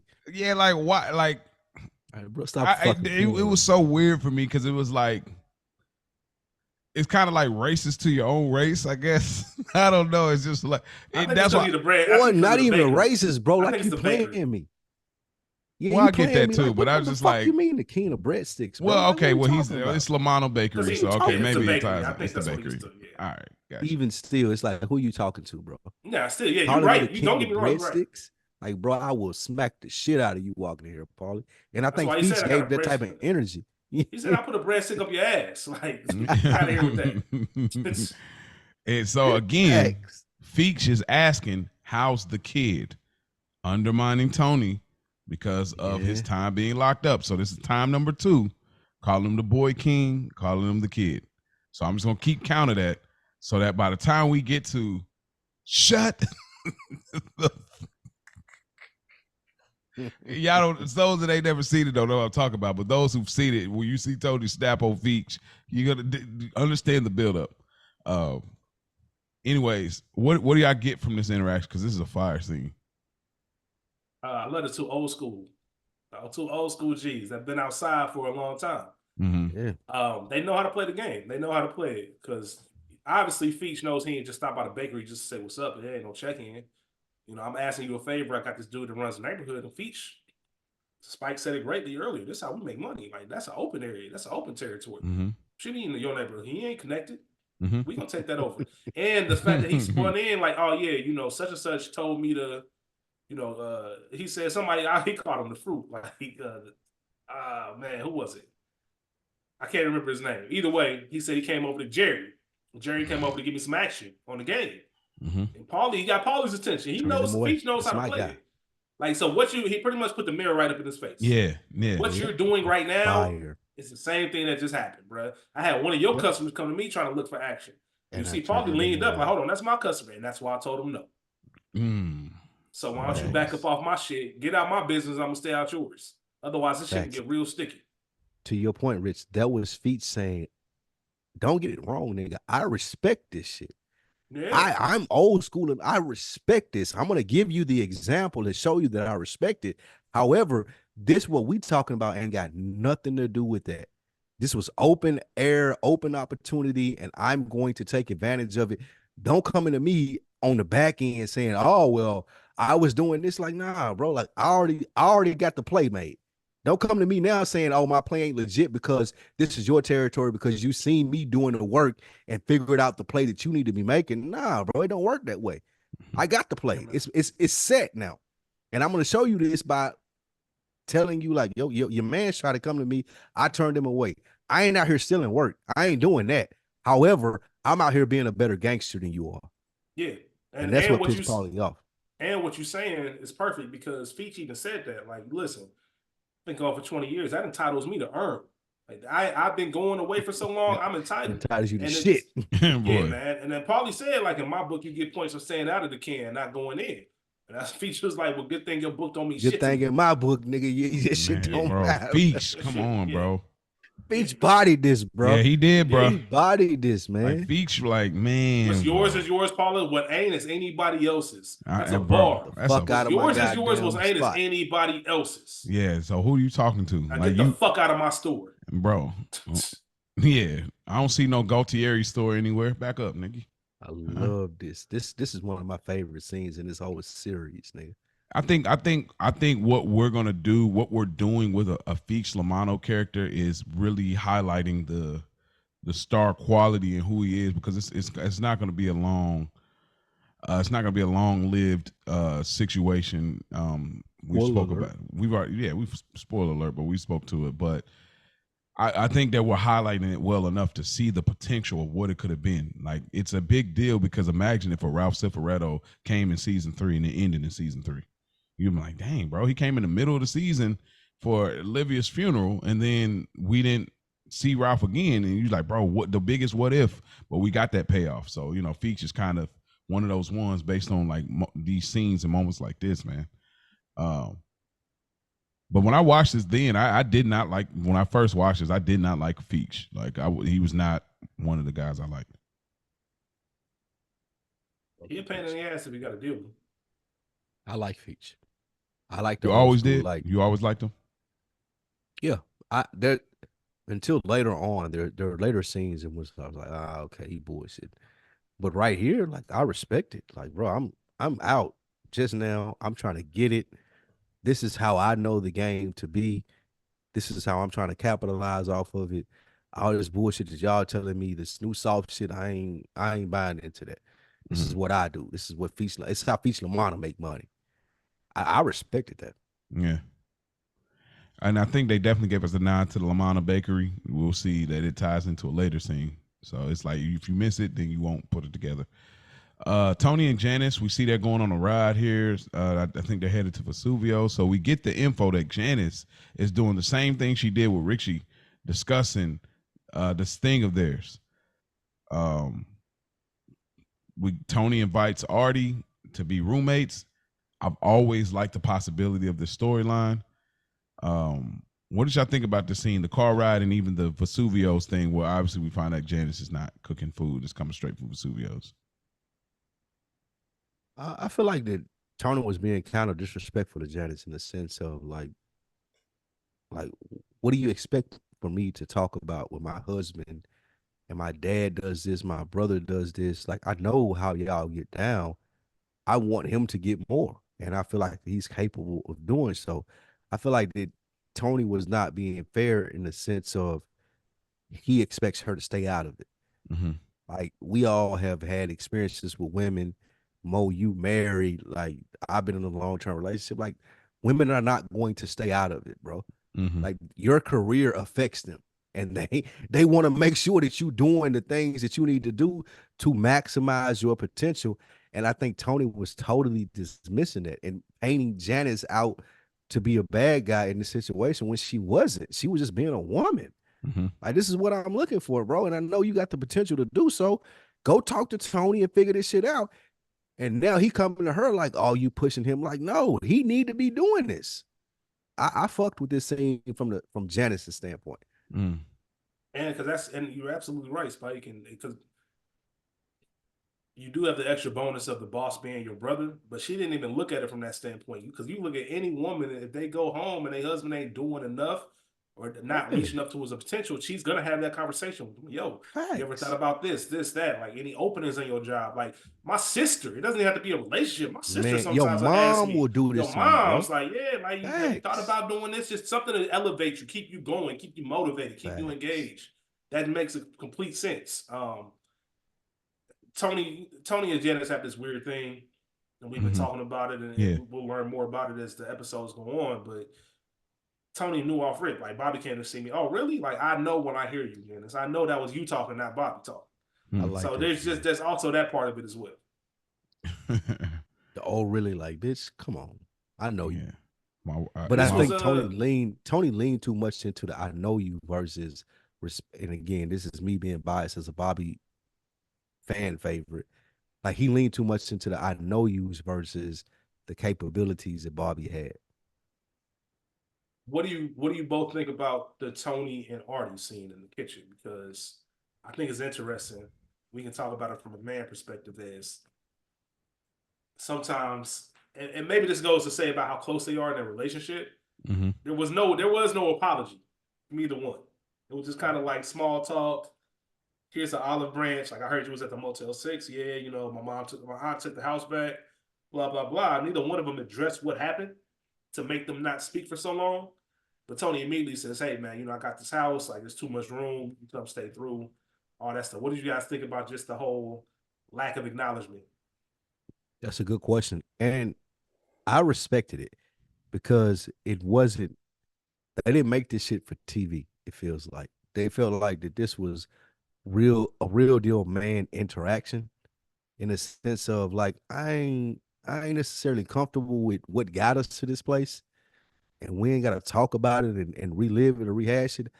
However, I'm over it, and I hope that you're over it. And to show you that I'm over it, I'm going to offer an olive branch to where like I feel like that we should be right now. I fucked with it. I felt like that was the appropriate thing to do with this show. Do you I didn't think need some that long drawn out like, oh well, you made me feel this way, and Artie crying and Tony saying no, I didn't mean that. I didn't need that. This is what I needed for them to repair their relationship. and the only reason I asked is just because of the severity of what happened. It wasn't like some falling out. Like Artie was trying to take himself out the game. Yeah. And I was wondering if you either one of you felt it needed to be acknowledged since it was so severe.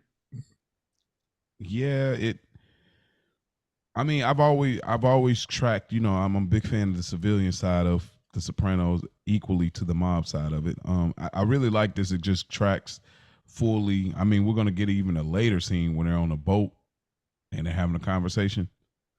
And you know, I love that aspect of them too. I mean, this is obviously after the beef we'll get. I just think about that scene because Artie was trying to go up there and this nigga held him back. Like, hold on, man, stay your ass back here. I gotta talk to you. Yeah, I know when we get there, but like, I love their friendship. And I just think that, you know, Tony going to him and having a conversation like, no, I need to holler at him. And then, of course, last episode when we were celebrating Blundetto coming home.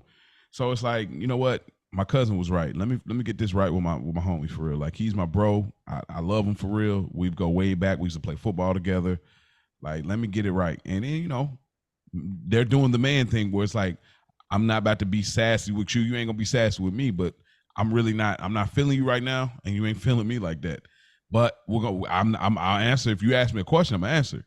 And so Artie doing the thing was like, yeah, they taking back the house or whatever, my aunt's house or whatever. So I got to move in with my cousin at the end of the month. So, you know, that's what's going on. And obviously Tony just feels bad. It's like, dang, bro, you know. But I did want to ask y'all, what did y'all think about, you know, when that look that Artie has at the end of the scene when Tony says, hey, have you thought about, what do you say, changing out the linens? No, he said, well, like, you know, the napkins, the tablecloth, like, let me know about all that because I got something that might save you 70%. I was just about to ask y'all, I think that's more of a, it's never just genuine. Mm-hmm. And I think something like that was in the back of Artie's mind. Like, it was never just, hey, you can come stay with me, or this is my form, this is my version of a Tony Soprano apology. There's always some catch at the end of it. Like, what is this really? Yes, you saved me 70% on the linens, but what is that really going to cost me in the long run? Mm-hmm. Kind of similar to, was that season 1 when he tried to get him to go into business and with the sauce and all that, and he was, and Charmaine was like, no, like the vacation, like take a trip, the vacation, yeah, like I think he was seeing enough of that to where Artie was like, what's hiring Furio? Yeah, for Artie, if you look at it from Artie's perspective, I haven't spoken to you in quite some time since all of this went down. Not only are you apologizing or making conversation, but you offer me somewhere to stay and you saving me money on my linens. It's natural for him to be like, all right, man, what's really going on? See, Artie's not stupid. Like, he's not a good businessman, but he's not stupid. Like, that's what I do like about Artie. It's like he's definitely said, hey, you know, numbers and stuff, you know, he spoke about that. Like, that's not really my comfort. I'm a creator. I make great recipes. I'm able to do this. Like, I'm a great chef. But when it comes to business, obviously we see Armagnac didn't work out. So, you know, he's not good with that, but he's definitely good with, like, stop playing with me. Like, when he pulled a shotgun on Tony in the earlier season, it was just like, bro, did you or did you not have even the American Express issue that we alluded to in our Back of the Pink episode? Yeah. So that's where I really like the Artie character as far as like he's not stupid, though he has some shortcomings and things that he's familiar with in regards to business. I just really enjoy that aspect of Artie. I agree with both of you guys. I think that he just holds Tony's friendship in a high regard. Like this is a guy that I fuck with. This is a person who I'm looking at him be successful. Like I'm close enough to him to know that like being the mob boss of New Jersey is something that's lucrative for him. So when he presents me with these opportunities, even though I'm not all the way into the lifestyle, I don't think that he's trying to harm me. I don't think that he's trying to get over on me. I think that I'm going to be able to benefit from this in some way. And I think that's how Artie looks at it. Sometimes it backfires and sometimes it works out. Mm-hmm. And I think that look that you're alluding to, Mo, as far as him saying, I save you 70% on the linens or whatever it may be for your restaurant. It's like, okay, this is who I'm dealing with. This is what I like. We have friends like that. I'm sure all of us could be like, they're friends that I got that I know what it requires to deal with him. If he called me with a deal and saying it's going to be this payoff from it, I also know that there's just a downside from it too. Yeah. I've accepted that because this is my friend. And I like how they displayed that in this episode. Like Artie and Tony are friends. It ain't even a mob type thing. It's like this is my boy. Mm-hmm. I know how he get down. I'm peeping him from afar, and I know how I fall into that space. So sometimes it's gonna be cool, sometimes it's not. However, it's just something I deal with because this is the person that I've decided to be friends with. Yeah. And another part of it, just real quick, you could also, somebody could make the argument of saying that might be more of an apology from Tony. Like maybe Tony's looking like, I'm gonna save you money on your linens because when you look at the scene, Tony's leaving and he stops. Like, damn, man, like let me just also, by the way, I got another oop I can throw you. I don't think he was looking at it from a business perspective of I can do something. It's just like I'm helping you out to my dog. That's the Blundetto connection, though, right? Yeah. Okay. Yeah, that's pretty good. We get Tony, Bobby, and Junior for Sunday dinner with the family. And we're having a great dinner. Everything's all good. They're talking sports. And then all of a sudden, Junior, he's getting his Bucco. Today or what? Well, yeah, bro. He's just getting his, it just really antsy. He's getting his Bucco on, just constantly running his mouth. And he says, hey, your father never had the makings of a varsity athlete. And then the first initial reaction that Tony has is just like it's calm, but I'm pissed about it. Like, all right, bro. Like, he said, what the hell is with you? like the way he stopped it, like did that was so, like James Gandolfini, rest in peace. Like, man, that was so good. Like that, like he put the plate down, napkin, everything is like, what's with you, bro? Like, you know how you try to be calm at first before you really go all the way there? Dog. This guy was like 7 feet.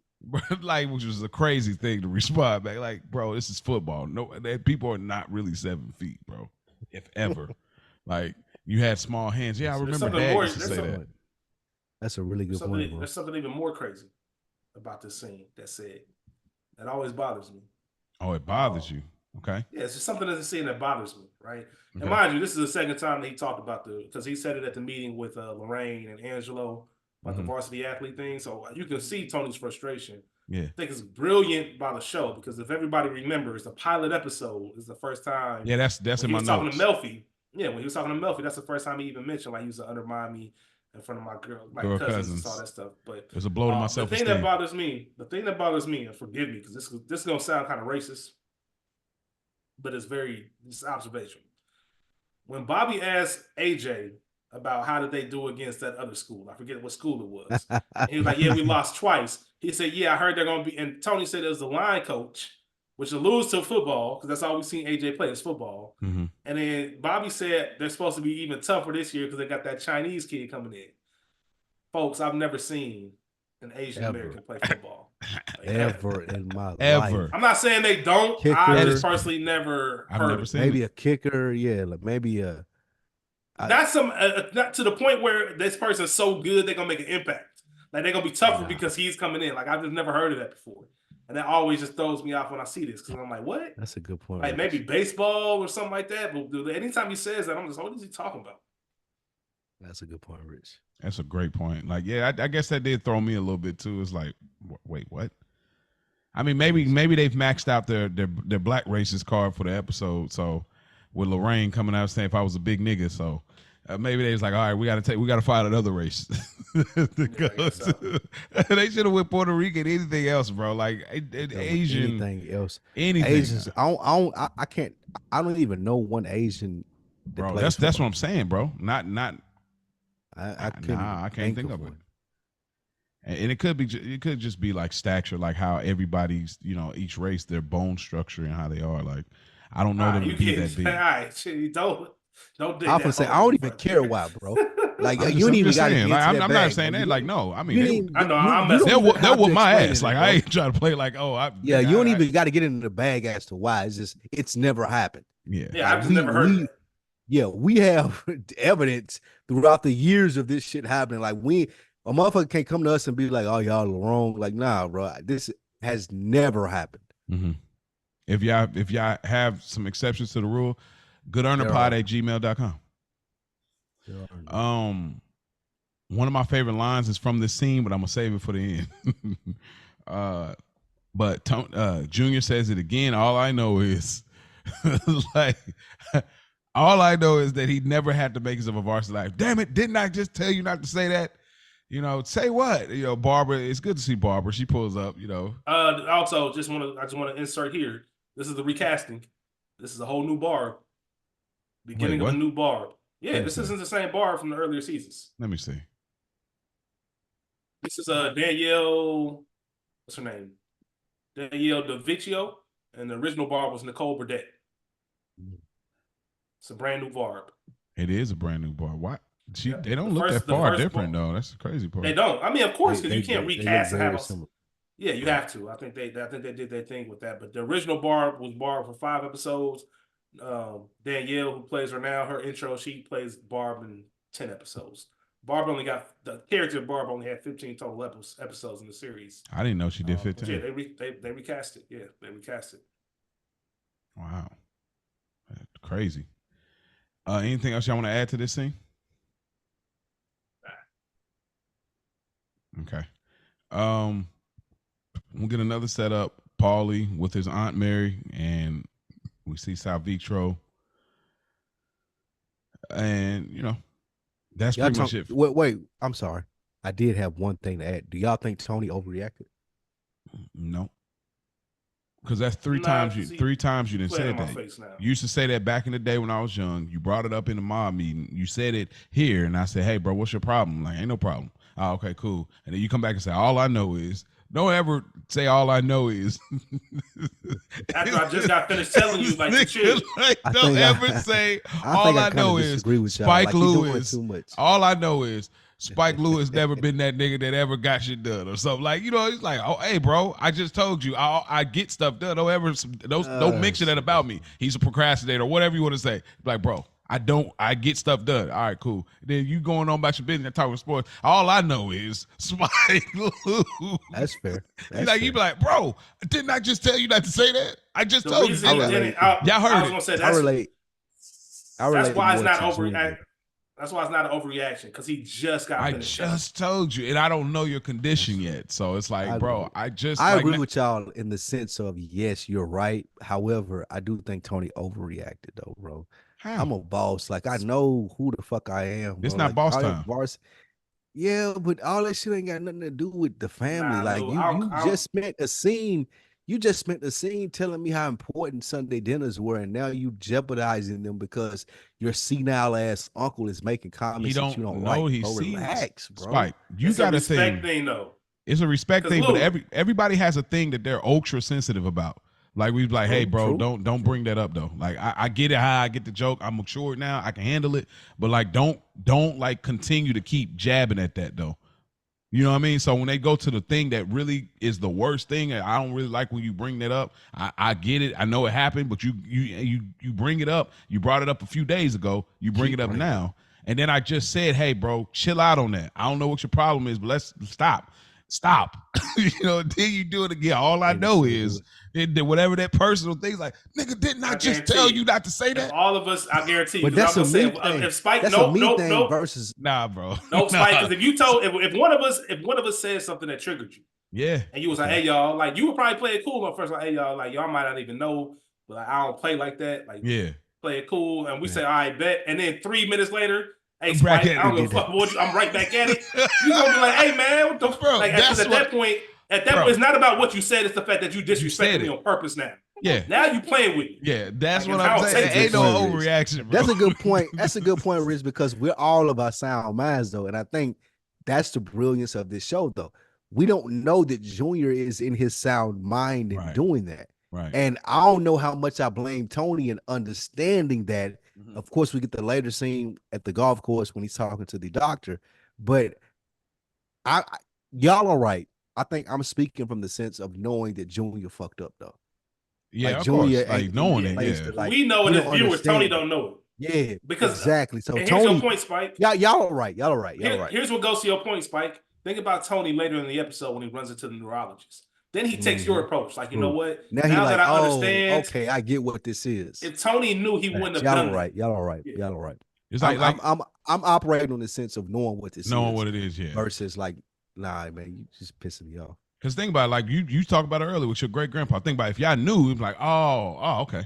Like, it would be totally different. Yep. Versus thinking it's funny, or versus it pissing my great grandma off and things like that. It's like, okay, this is what he's going through. Yeah, you're right. Y'all are right. Because I'm like, bro, you not because I've literally snapped on my brother, not realize he wasn't even really in the right state of mind, but he floated through it.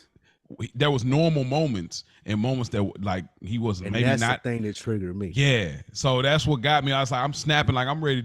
Hey, we can do it. You know what I mean? Did he realize like, oh, he not all the way there for real? We can do it. We can do it. We can do this. That's funny as fuck. So yeah, but yeah, great scene, classic scene, and great callback to the very first episode of Sopranos. We go to Tony. I already went to the Paulie scene. It was a pretty short scene, but Tony meets with Johnny Sack. How hilarious is it that Johnny Sack asked if Tony banged Lorraine? She's like, bro, that was like many moons ago. Like it was 1,000,000 years ago. What are we talking about? It's accurate though. I need all the information if I'm Johnny Sack, bro.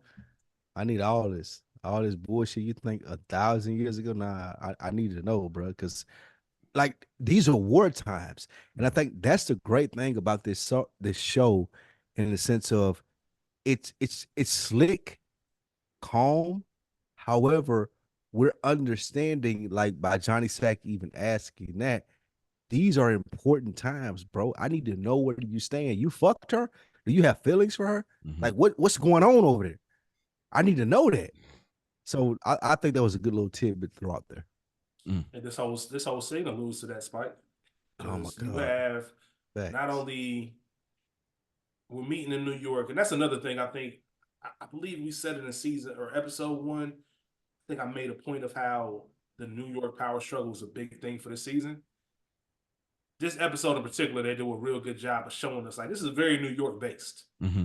A lot of stuff happens in New York. Even them showing Shea Stadium, Shea Stadium isn't around anymore. They tore it down in 2008 after the show ended. But Shea Stadium, we're meeting just showing that they in the Bronx. Yeah, we in the Bronx or Queens. Shea Stadium is in Queens. But as soon as he said Angelo came to see me, like you see Johnny Sack's whole mood change. Like first of all, probably like why is he coming to you?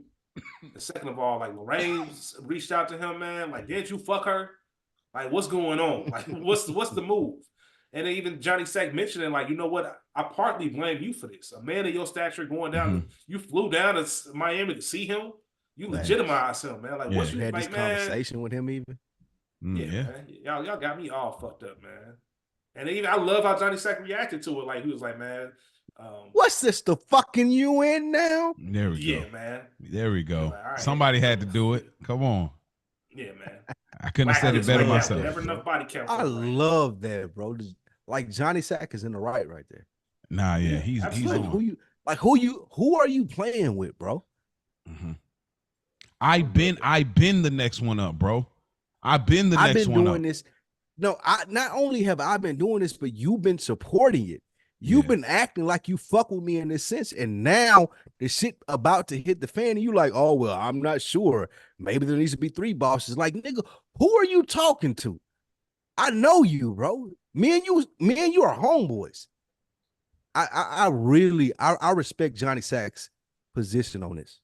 But it's a challenge. It is challenging. I do definitely think like, bro, I'm right there. I've been there, but I do understand the challenge for Tony, because it's like you would be the most qualified because you was there, but then again, his son is very qualified because he's the son. Yeah. Then again, Angelo's qualified because he's the consigliere that was the number 2. He went away. So I get it. You are right. You understand what I'm saying? Right. But the whole reason that I've even been putting this groundwork in with Tony being my homeboy, me being in Jersey, me being a ear of reason for all the shenanigans that y'all got going on, it's for shit like this.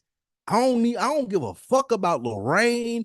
I don't give a fuck about that other dude that was a consigliere. You know me. I'm your mans. And now it's the time for me to be able to step up to the sense of what I'm supposed to be in this world that we live in. And you acting like, oh, I need to take considerations in, and we maybe need to have 3 bosses. Like, no, you got me fucked up, bro. Mm-hmm. Like, you're disrespecting me. That's why Tony even said it like that. He floated it out there. Just to keep the peace. Like, forget I said it. Y'all know my thing, man. Say what you mean the first time. Don't be coming around here with that, because I ain't even. Now you bullshit. Facts, Rich. Yeah. Forget I said it. Nah, F that. Now you're disrespecting me and everything that I put in for what I've tried to be. Now you playing with me, bro. Mm-hmm. And now I gotta approach you in the sense of not being my friend, but as a nigga who disrespect the work that I put in. Mm-hmm. I get it. Like, I fuck with Johnny Sack on this sense. And to further go into your friendship part, bruh, you know good and fucking well I'm not going for this. You know I'm not gonna go for this. So why are you even bringing this to me? I almost had him whacked. What do you think this is? Yeah, man. Like, that's something Tony should have said in that room with them. Like, John's never gonna go for this. Bro, he almost whacked Ralph Cifaretto because he made a 98-pound joke about his wife. And he was not going. He was going against the boss's orders. There's millions of dollars at stake, and he still was going to whack Ralph Cifaretto to this last-minute epiphany. Like, that's how far Johnny Sack, bro. Nigga said, forget I said it. He said, fuck that. That's what I said, forget I said it. Nah, forget that. We here now, nigga. Like, we're here. Yeah, bro. Ain't no going back, bro. You said it. You said what you meant. Man, ain't no forgetting. Fuck yeah, you. Nah, we here, bro. What? Yeah. I'm talking about my wife, bro. It's crazy. And again, I'm glad y'all brought that up. It shows to, like, Johnny Sack stands on business, bro. Yeah, fully.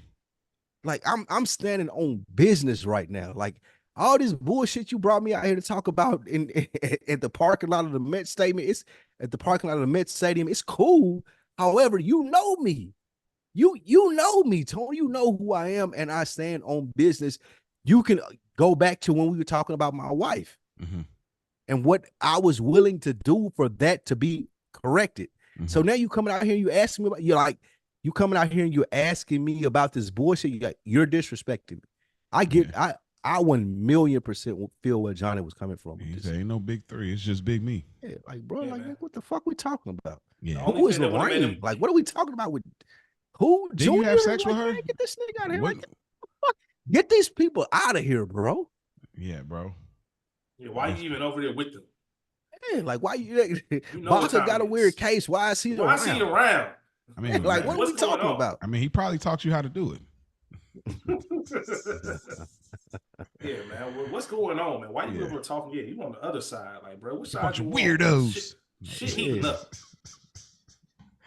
Oh man, Bobby comes to Junior's house, and this dude is the worst. He worse than Junior's last keeper, man.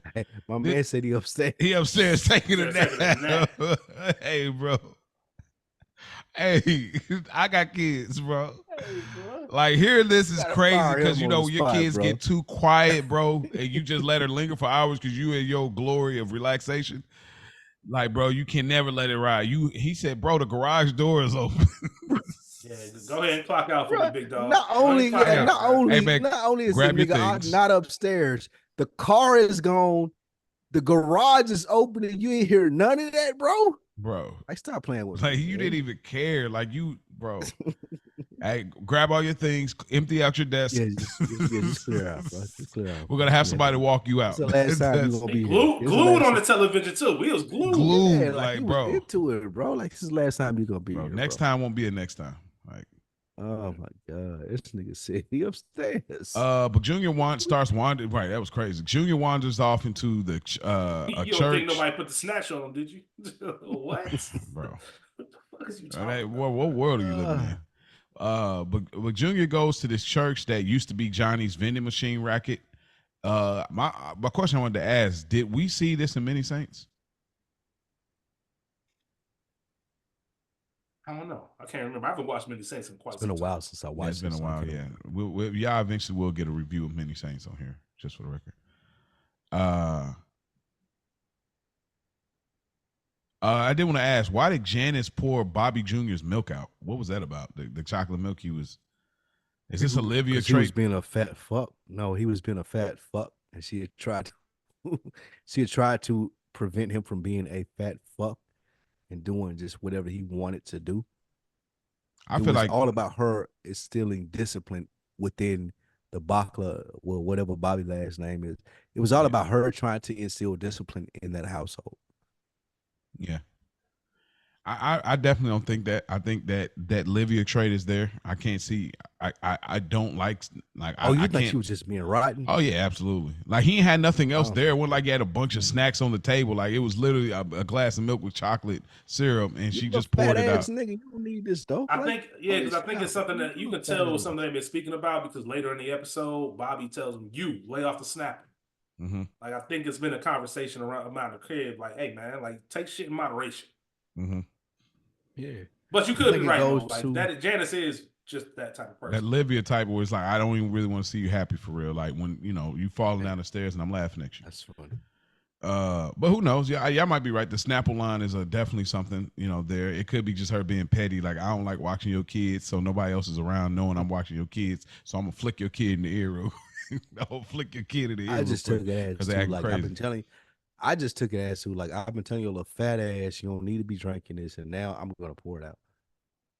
Yeah, I would love to give Janice that, but Janice just is not. She's nowhere near normal. Like that's why I just can't give her. And Bobby Jr. not either though. I want to be very clear. Bobby Jr. is not a Bobby normal Jr. kid. Bobby Jr. is a normal kid.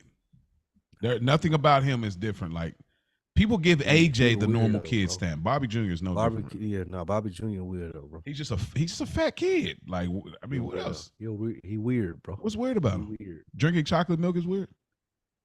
He hasn't done anything weird. He wanted to hang with AJ. He drank chocolate milk. Being as gullible as he is and still pissing in the bed at whatever age. This kid is like 9 years old, bro. Give him a break. Goodness gracious. You haven't been around kids in a while. Mo, goodness gracious. Pissing in the bed. You wasn't pissing in the bed at 9 years old. Okay, but I got cousins cousins that was though. And you probably look at them as like weird ass cousins. I didn't say it was weird. You ain't gotta say it. I'm gonna say it for you. That way you ain't got to. You can absolve yourself from all. Come on, you have a weird. Bobby Jr. a weird ass little nigga, bro. You always have an interesting take. Like you put too much on you. I just think you put too much on like where you feel the progression of a kid should be based on your experience. I think that it's. I ain't mad at you for that. Yeah, but I think that with my experience, I do agree with Janice more than I do with Bobby Jr. I'll say that. Oh no, that's fine. I'm not knocking what you say about me, because that may be true and that may be right, but I just, from my current standpoint, I feel Janice more than I do Bobby Jr. All right, fair enough. I don't think you like any of the kids in the show. Maybe that's fair. I guess Meadow. That's fair. I like Meadow. I guess Meadow's probably the only one. Hey man, shout out to Noah, man. Definitely like that nigga. Definitely. Hey, those are the good old days on the show, man. Those are the good old days. Talking about Noah and how he was moving. Those are the good old days, man. Paulie pulls up on La Manna Landscaping. So now we see two rackets. We got La Manna Bakery and La Manna Landscaping. Now, just like Feech, Paulie pulls up and he like, hold up. I just seen Sal Vitro. Now these dudes is over here cutting up oh, for real. All right, this is what we about to do. You in the tree, come on down. Let me holler at you real quick. And this is what's about to happen. And he said, man, why? Again, they do the same thing Sal Vitro do. They talking sideways, talking greasy, like rubber won't meet the road. And Paulie immediately works both of them, takes the lawnmower, and sets up the play. What do y'all think about this scene? I love this, bro. I love this in the sense Paulie didn't leave there was nothing unturned. Not only am I gonna fuck y'all up, I'm gonna make sure y'all know why I'm fucking y'all up. I'm gonna take your wallet, all the money that you have in it, and the lawnmower that I can put in my trunk. I'm gonna take that too. All of that shit, like, bro, y'all need to understand the level of the playing field that we're on right now, and y'all don't. So now, moving forward, you do, and I don't expect y'all to be any problems.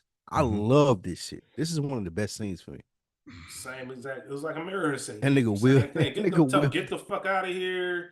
All that. Like, all right, bet. Same thing you try to tell Feech. Like, this new generation don't even know who they messing with. Because in this sense, they probably think, like, we backed by Feech. So ain't nobody crazy enough to even come and mess with us. Like, all right, bet. Once again, it shows that there are no off days. You can't let nothing slide. Like, Paulie could have easily, the average person, bro. This going is home, what man, we I ain't do. got time for it. I'm tired. Like, nah, bro. Like, this is my business. Like I told you to get off this block you want. This block is over for that. I'm a shark. Oh, he clocked him with that shovel, bro. Clocked him with the shovel. I'm taking, bro. Off, yeah. Not only all of that, I'm taking the lawnmower, putting it in the trunk, and I'm gonna go sell that for however much it's worth, and put that in my pocket too. See, I'm a shark. We'll get to, like, I've talked about it a little bit more, like the mundane. I think the episode The Ride I spoke about with Chris and Tony, where they do a heist little situation, but it was so rare for them to do that now because they kind of became like the higher ups in the mob. But Paulie is still lower level. Like, I'm still doing street work. I'm like, that's why I feel like Paulie loves part of why he loves the mob so much. He still gets to do things like this. Like, I'm good with doing, like, I'm still a lawnmower. I'm about to take your little pocket change. This is what keeps Paulie alive for real. That's why he's managed to, like you said, barely get by in the Colombo joint. Like, Paulie lives for this. That the excitement for the mob is still there for Paulie. Like, because he's now focused on the same things Tony is. So I think this is one of those scenes that really showcase, like, bro, I can do this daylight, no problem. Like, I live for this, and I'm good with I'm good with the street lower level, hustle. So I love this. Again, Paulie. Hey man, look. I don't have too many episodes I like Paulie, but I definitely like him in this one. Tony and Chris. $1,200. Pay that orthopedic bill, $1,200, and I get 10% off your next shit. Yeah, and because even then when he set it up, even when he deals with Feech later, it's like I've already talked to them, so no matter what Feech says, they already know. So I've already backdoored a quick little finesse. Tony and Chris. Tony warns Chris, keep your mouth shut. Pretty much when we get to this meeting. And Bobby calls and tell him, like, hey, we don't know what Junior is, and basically he's like, bro, he's dead to me. Fuck him. Yeah, pretty much. Janice finally shows up, and Bobby's like, all right, here, look, I gotta go, and she has her gripe or whatever, and he says, basically, I feel like I must love him more than you do. Anything y'all want to add to that Janice and Bobby interaction? Do you think Janice should have went to look for him, or was it right for Bobby to, or? It made sense. It made sense from what we've seen from the characters and how Bobby looks at Junior. He will be the one looking for him. What concern? Like, Janice don't give a fuck, bro.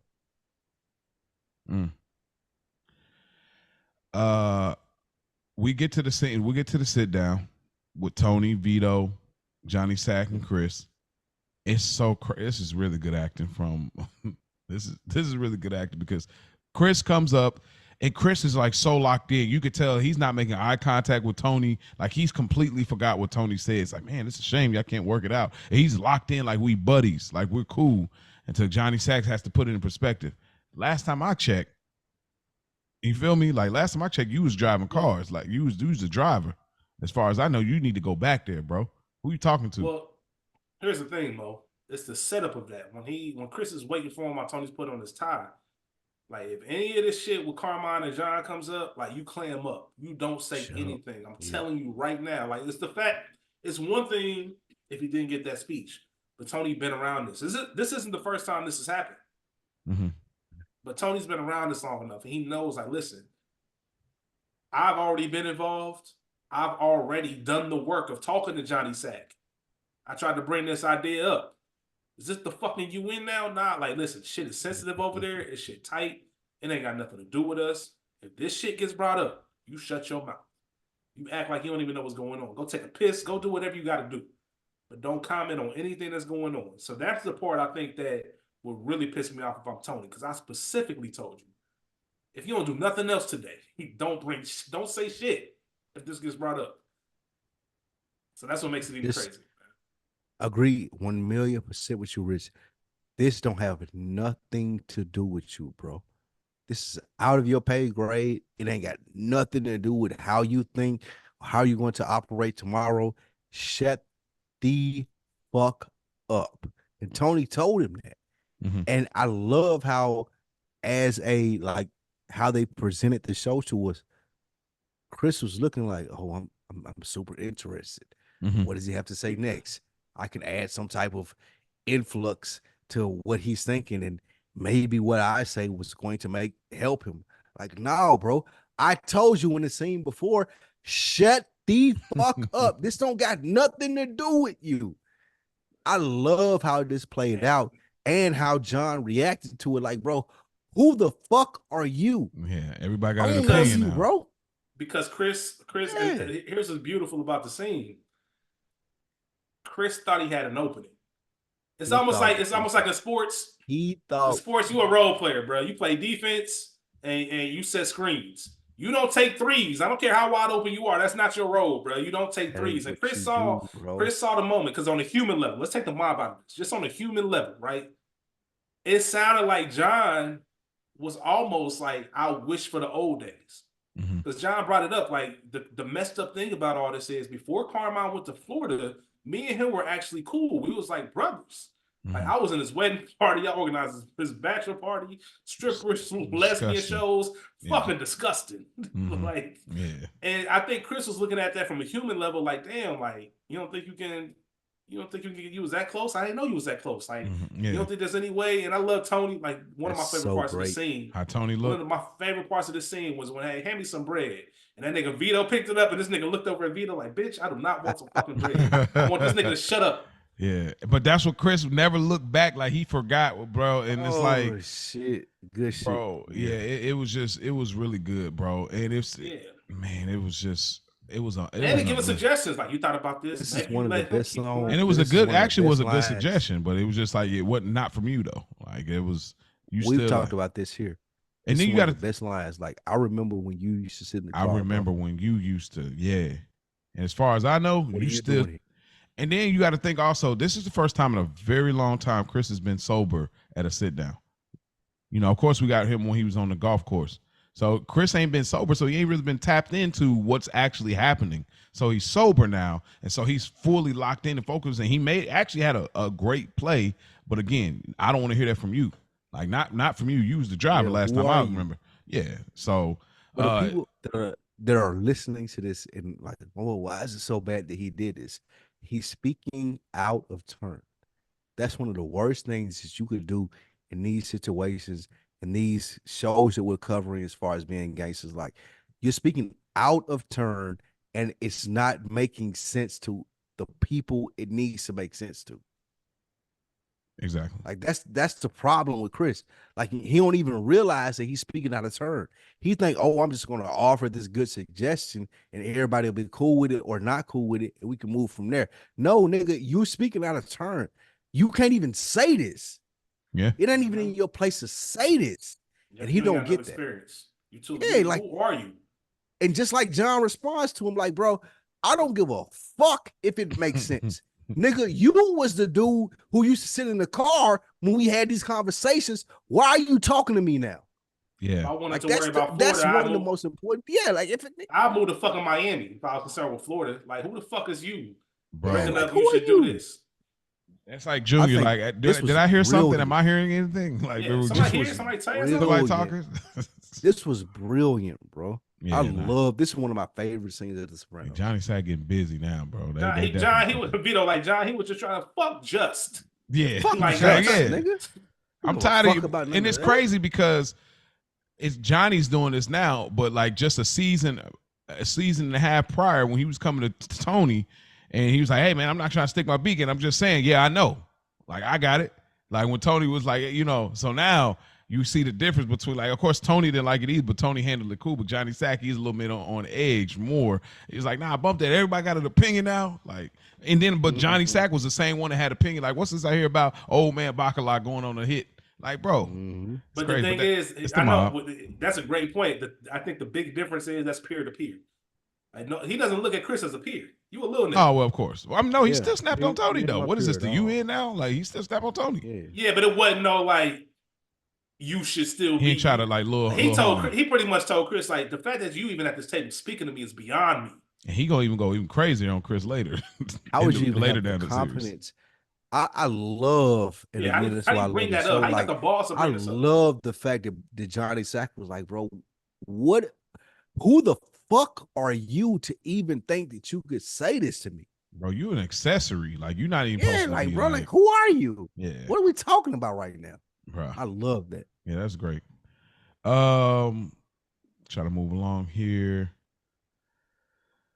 Adriana and the agent, Robin, we find out that Chris is actually Carmela's cousin. So they play cousins, Tony and Chris, so to speak, like black people do. Anything else y'all want to add to that? Real quick, I just want to take it back to the car.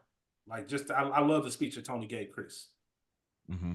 Like, I mentioned it earlier, just talking about like, look, I'm giving you game right now. Here's why I told you to shut up. Like, there's some instability going over there in New York.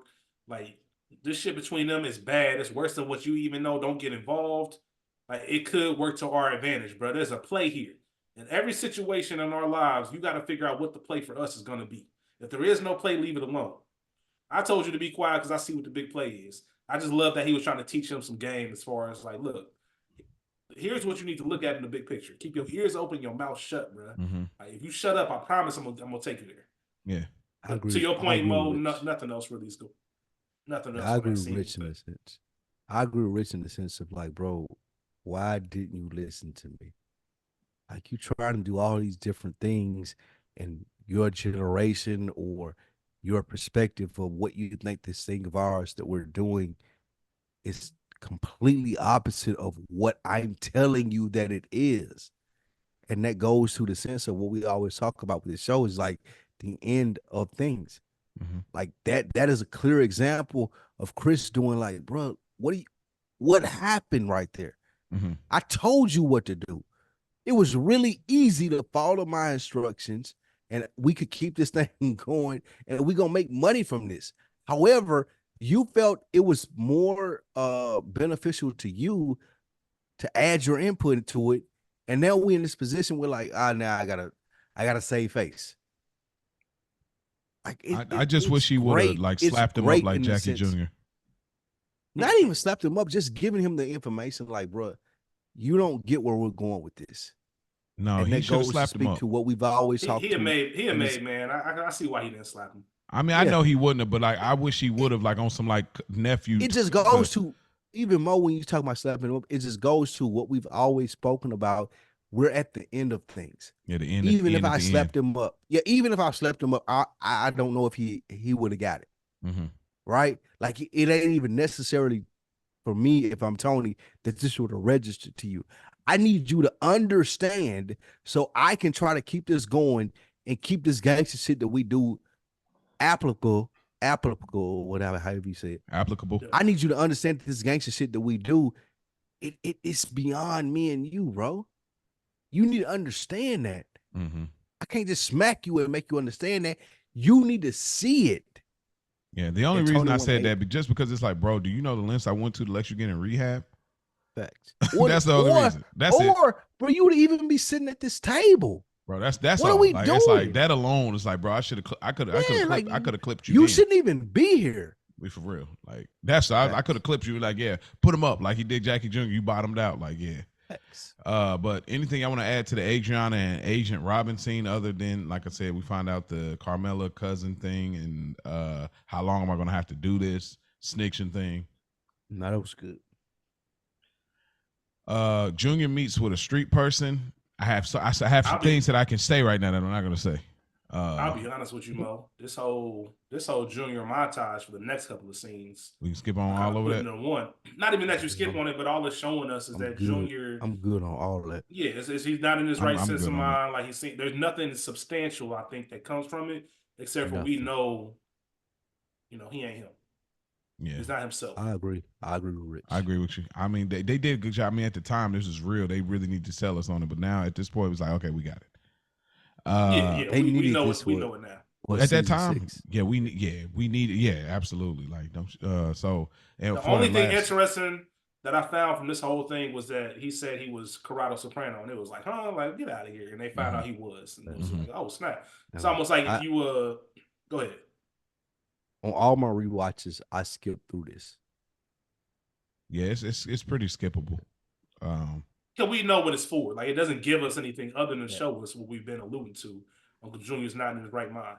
Yeah, they do this kind of like, for me, like how they do Paulie with his mom's type stuff. It's like, I got it, but but then again, when Junior gets back, he's gonna snap out of it. Like he's coming out of his episode.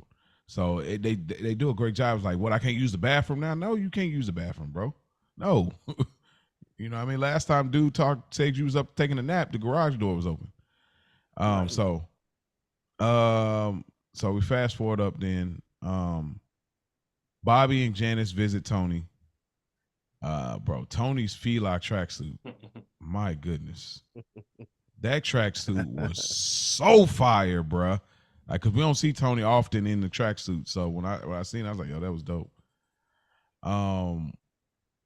They have this whole interaction. Of course, we get the classic line. There's a lot of things I can say right now that I'm not gonna say. And it's like, go ahead, Janice, say it, go ahead, And he tells him, like, pretty much you don't know, like, she been blowing roadies, dropping acid. Blowing roadies. Yeah, finding out something that crazy about your wife in real time is nuts. Your wifey. Now, Artie, even before that, Artie, I'm not even here. Y'all quickly how he got, like, what was that about, though, when Artie was in the back and he can overhear the argument? Like, what was he thinking? I'm going to have to break this up? Like, what was that? What was he on? I think that's just how, like, I'm associated with the Soprano family. You know what I'm saying? Like, there's no way I can get out of this. I can try to get out of this by opening my own business, by doing these different things. However, there's always, because me and Tony are so close, I'm going to hear these conversations that I've had, like Janice and Bobby had. I'm going to be in these positions where I need to figure out if this is best for me or my business, or if I should just bow out. Like, he's always going to be presented with these opportunities or lack of opportunities because I'm so close to Tony.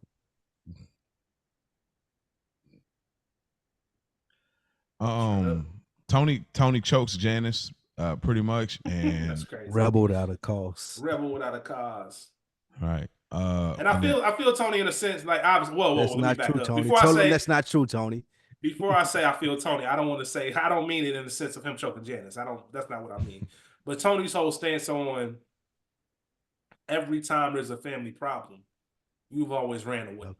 Mm-hmm. So how dare you knock on my door this evening and come to me with a family problem? Like, I ain't been taking care of family problems my whole life. Since I was 16 years old, I've been taking care of family problems. I don't fuck with Uncle Junior. So why don't you finally chip in or some shit? I feel his anger. Bro, fuck you, fuck him. Yeah, go blow some roadies and drop some acid. Get the fuck out of my face. They got shit to do with me. Yeah. You tell them that's not true. Tell him, nah, it's too late now. It's been revealed. Blowing roadies is crazy. Like, this is like to get like a ride. She getting her Lorraine on. She getting her Lady Shylock on. Like Bobby said. Complete different reaction from blowing people under the boardwalk. Bobby had a complete different reaction. Yeah, he definitely did. Like, hey, at first when you said I was crazy, I was bugging, right? But you know what? You right. Right. You're right. And I don't give a damn. But yeah, Artie gets hit in the eye, and bro, this actor was excellent. Because bro, if you ever been hit in the eye on accident, bro, that I don't know, that was such good acting. That, like, how much that hurts. Oh my gosh, you start seeing black immediately, like, oh man. And really he had that stance of like, ain't this a bitch? Like, Artie just took him like, ain't this a bitch? What I do. Like, what I do. But they told you go back in your hole. No, I'm just playing. But yeah, it's crazy. Like sibling just grabbing her up like that. You can definitely tell they've had their moments or whatever. Feech and Paulie, they meet with Tony, and Feech is trying to lie about his racket with the lawn care, talking about he just now is just coming up and all that. Do you think Tony picks up on this though? That like Feech is kind of like lying a little bit on like how far along he is. I think he picked up on how both of them were bullshit. And that goes to us as viewers respecting how much of a boss that Tony is. He get the shit like y'all not gonna do this to me. This little bullshit ass meeting about lawn care, like, bro, I don't give a fuck about this. However, y'all brought this to me. I'm gonna dissect it, and I'm gonna figure out how I can make money from this on both ends. I love this. Yeah. And you owe me bread, since I'm just now hearing about this. Both of y'all and y'all just not telling me. Like, what the fuck? And you can tell Feech so slick, bro. I ain't want to start giving you envelopes and take it back. I wanted to make sure the business was running. They both so downplaying it like a boy. It's a new venture. Man, this is the end at the end concept where you start getting dudes not being honorable, hiding, rackets. That's why Tony looks at Feech like that, just shook his head like, all right, nigga, whatever. Like, okay, whatever. That's disrespect number 3 right there. So that's the boy king, how's the kid, and now that moment.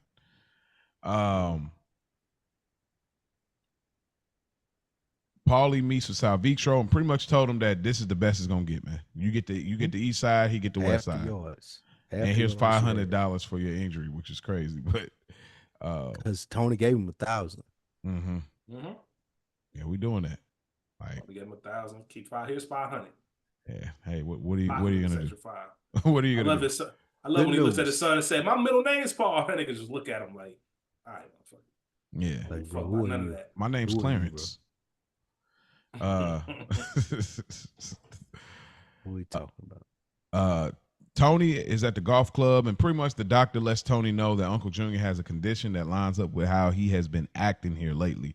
And Tony, you could tell that it kind of registers for Tony, like, okay, that makes a little bit more sense why he kept repeating certain things all of a sudden, which Tony has, after he processes this, he has some questions that he wants to ask in a later scene with that understanding. Anything I add to this golf, club scene? Pretty much just flows, nah, shout out to Eugene. But other than that, this just flows right into what Spike was saying earlier at the dinner table scene when he was making the argument of, I think Tony overreacted. This is Tony correcting himself now, knowing more information, asking another question, as another week in the books teaches us. Now that I know, and it shows a lot about Tony, man, because you could easily just been on some man, I don't care what fuck, man, fuck him. But now that I know, like, something's really wrong with him, he's sick, let me give this another shot. Like, let me actually try to be a little bit more patient because he's not doing this intentionally. And I love at the final scene, we'll get to it, I'm sure, when he even says, like, why does it always have to be so bad? Like, if you repeat yourself, why can't it be some good shit sometimes? Yeah. I mean, I guess we can get there. I'll just, in between that scene, before getting there, Sal Vitro is cutting the Sacramone's yard. Man, again, the house is, to me, it's still the best house in this world, in my opinion. That's the favor that he needed. Yeah. And then the last scene, Tony comes to see Uncle Junior. We find out Feech came over by seeing a Feech La Manna bakery envelope slide. Well, I don't know what you would call them things you put donuts in. Like a candy bag. A candy bag, and pretty much he goes to that, get that you repeat yourself over and over and over. It's like, yeah, trust me, there's plenty of things I would like to forget. Me too. And he says, don't you love me? I've yet till this day, this is up there with, I get it, that I cannot get a read. Like, till this day, even watching this, I'm like, bro, I can't read what that is in Junior's reaction. Maybe you brothers can enlighten me, because I cannot, for the life of me, figure out once he said, don't you love me? And then he just kind of like looked like he's about to cry. And then they just kind of leave it there on like that part of it. And Tony is like almost Tony registers like either he does love me, can't say it, or he don't love me. But like I could not figure out what Junior's reaction was. And listeners, if y'all know, we're on Instagram, _Sopranos, or email goodearnerpod@gmail.com, or you leave a comment on YouTube. But do y'all know how to read that? Because I have no idea. It's complicated, man. It's complicated. There's we know this about Junior anyway. Look at Junior as a whole, right? No wife, no kids. Only one we've ever seen him involved with was in Bucco, really. Mm-hmm. Roberta. Yeah, which shows me right away that on top of everything else we've seen about Junior, some people don't know how to love. They just don't know how to give that energy out. They don't know how to explain it. The same way I don't have the most sympathetic heart in the world. Like some things happen and I'm just like, hey man, suck that shit up and keep it moving. And I'm not saying I'm proud of that, but that's just kind of how I am. I can recognize it, but my natural inclination is like, yo, I don't know what else to tell you other than like, I'm sorry, life is hard. Like, you know what I'm saying? Like, I can give you some words of encouragement, but at the end of the day, like, I know how to operate things from a certain perspective. Junior only knows how to operate from a certain perspective. Junior was always the butt of the jokes. He was always picked on. He's always been the second place. He's always getting picked over for one or two things. He doesn't, and him and Tony never really had that type of relationship. Even when we were throwing baseballs, like we used to play catch. It wasn't like I was putting my arm around you, telling you how proud I am of you, how much I love you. Like we never operated there. And on top of that, I'm battling. I'm regular Uncle Junior, and then I'm Alzheimer's Uncle Junior, and it's floating in and out. So some of the stuff you're saying is genuinely confusing. And if you've ever been around somebody who loves you but doesn't know how to say it, their reaction is similar to Junior's. Like, I don't even have it in me to tell you that because I'm ashamed of being, like, we know Junior has pride. You go to Many Saints of Newark. Like, pride is his downfall. Yeah. Like, it's one of his things. And I think him being called out on it, and for Tony to be that open and that vulnerable to even ask, like, it's almost like Junior was like, I didn't even know you cared enough about having my love for this to even be a topic.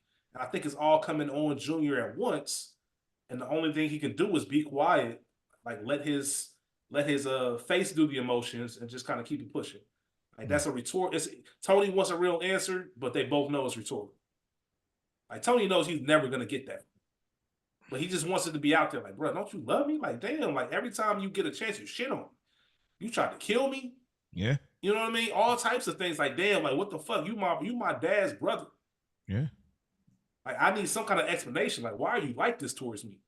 I think that's a great explanation, Rich. I think so. I don't disagree anything that you say.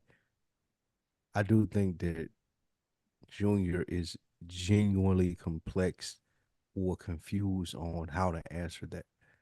And that's the look that we get as Sopranos fans when they zoom into him. He knows, and we've seen from Many Saints of Newark, he knows how he's supposed to react to that, being that Tony, that is my little nigga. I fuck with him. I will do this, that, and the third for him. However, I'm a piece of shit. And I don't know if being a piece of shit lets me be able to tell you that I love you.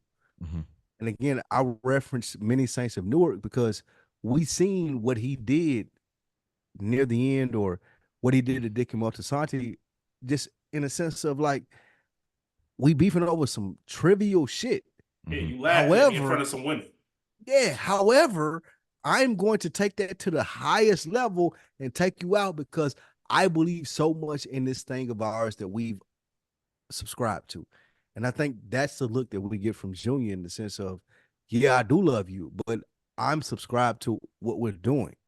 I'm subscribed to this lifestyle that we live, and it won't let me tell you how much I love you. Yeah, I think just to close it too, I think it's like I respect you, but it's like I almost feel like, honestly, I don't think Junior love him. I think he respects him. I think that because he tried to whack him and so many events have happened and he hasn't forgot. Believe me, there's a lot of things I would like to forget. That's what he said. And so I think because he can't forget those things is why he can't say I love you. Y'all both kind of opened up a portal for me that made me think that. Like, that's why he can't say I love you, because the things he can't forget that happened. You're my brother's son, and that's it. Yeah. Yep. And we've never seen even Tony. There's nothing in me that makes me able to look at you as more than that. It ain't there. Even the flaws that Tony has, we've seen on multiple occasions. Tony pull someone to the side and kind of put that arm around him. Hey, look, man, listen. Mm-hmm. Junior's never done that, ever. He's incapable of it. Mm-hmm. That's just not who he is. And I'm sure if we ever got a Junior backstory or a Junior origin story, mm-hmm. there's a lot more that goes into it.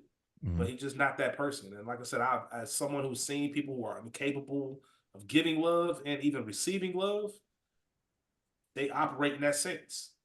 Mm. And that's the closest you're going to get to it. Yeah.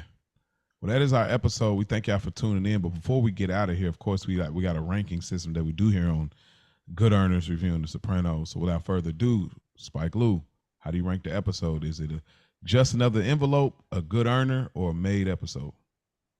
Good earner.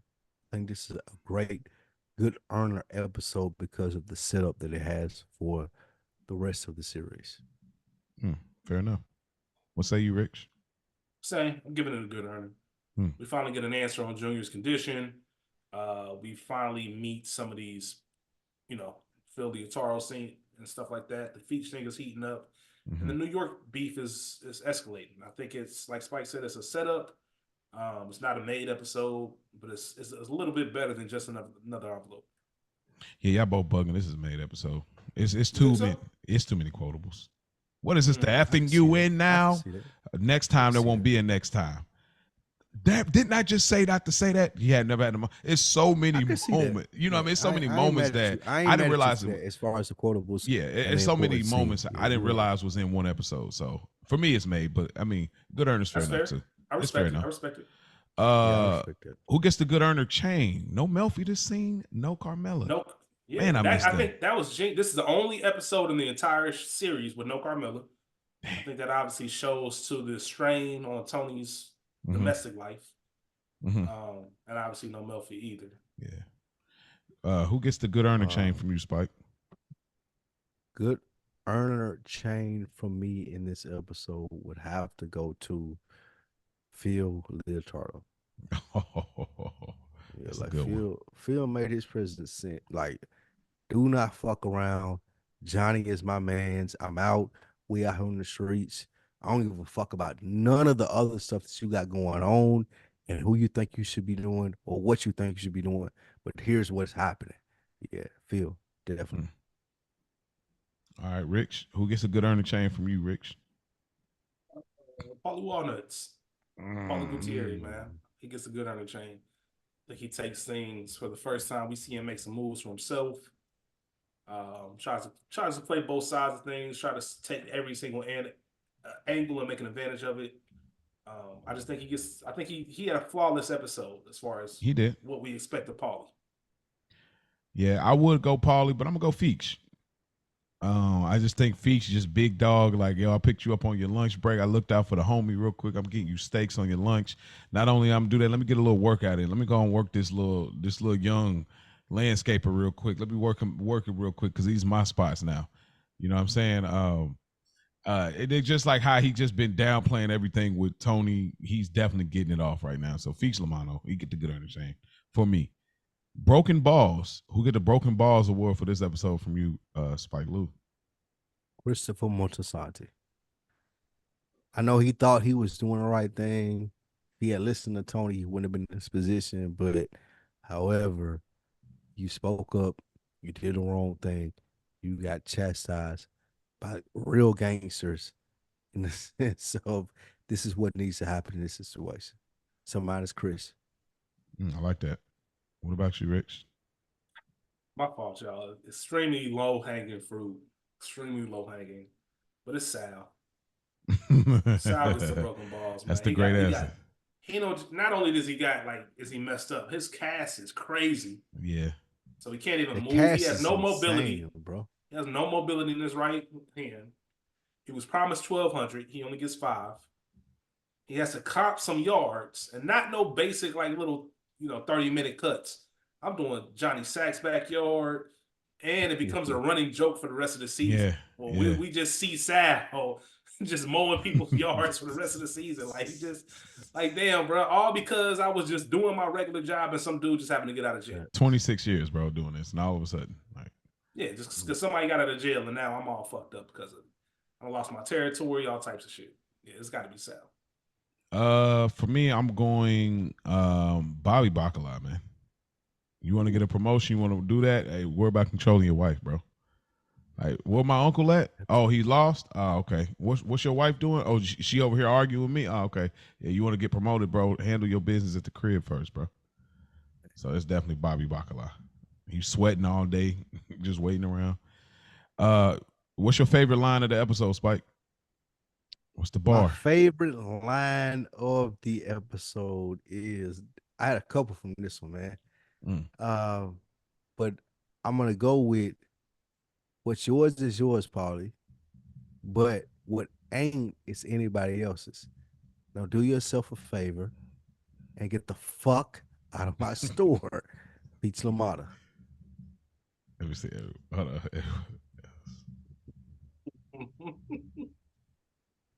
I gotta put that in. Sorry. Oh, yeah, You're not watching on YouTube. If you see the joy on Mo's face right now, because bro, it's like that was such a good line, bro. Like, do me a favor. Great. Bro, that's a great line. I'm not even disrespecting you, bro. I'm letting you know what's yours is yours, but if it ain't, yeah, like whatever, it's cool. Whatever you coming to me with, it's cool. But all the other shit, get it the fuck off my desk. I'm gonna handle it accordingly. And it's that old school respect thing. We both come from the same era, so you know better. So if anybody out there seeing Ocean, why are you playing with me? If anybody's out there seeing the Ocean series, Ocean's 11, 12, 13, and Ocean's 13, there was a moment when they told I forget the dude's name, Al Pacino's character, but he said, "Man, you shook Sinatra's hand." Like there's a code amongst people who've been in this town long enough to where you shook Sinatra's hand. Doing this thing, you don't do this that way. And that's the same type of thing I thought. Like Feech was probably like, bro, you know how this works. Like, what you even coming in my bakery for? Rich, what's your favorite line of the episode? It wasn't long ago. I remember you used to wait in the car. As far as I'm concerned, you should still be there. That's my winner. Back up my gold or my silver will probably be Spike's line. Then my bronze will be next time. There will be no next time. And don't Rich the other part of that though. What's up? Fuck he was just. Fuck he was just. Everybody got a goddamn opinion. Boy, I love that shit. Yeah. Fuck he was just. Everybody got a goddamn opinion, bro. John, he was just trying. Fuck he was just. Fuck he was just. Yeah, like stop here. Like everybody got. I don't give a fuck what he was just trying to do. Fuck what he was just trying to do. Everybody got a goddamn opinion. I don't give a fuck about none of that. Mine's is at the dinner scene. Get your coat. I don't have a coat. Well, get the moving, goddammit. when Tony said that to AJ, I was like, bro, you know how pissed you are when you forget the details of how you got there. It don't even matter. Yeah, it don't even matter. Like, get the moving, damn it. Fuck what you need to get, nigga. Get it and get to the car. Like, dude, we gone. Yeah, we out. I've been in those positions. Yeah, me too. That's why I was like, yeah, that's definitely my favorite line. And lastly, your favorite moment of the episode, Spike Lou. My favorite moment of the episode is when Johnny responded to Chris after Tony had told him, like, bruh, do not get into this. Like, I don't need your perception of what you think things should be. And then when he did that, and Johnny was like, bro, I remember when you used to be in the car, bro. But why the fuck are you even talking to me right now? I love that. That's one of my favorite Sopranos scenes. Yeah, it's up there. What about you, Rich? What's your favorite moment? I've already said it. Phil Leotardo's entrance. Okay. That was just the perfect way to introduce somebody and let you know they are not here for play. As I said, it's completely consistent with who Phil is. But there's a lot of great moments. To your point, Mo, is why you made it a made episode. There's so many great moments. The meeting with Johnny and Tony at Shea Stadium, the scene you just talked about, all of that. Like there, but mine is definitely the introduction to Phil.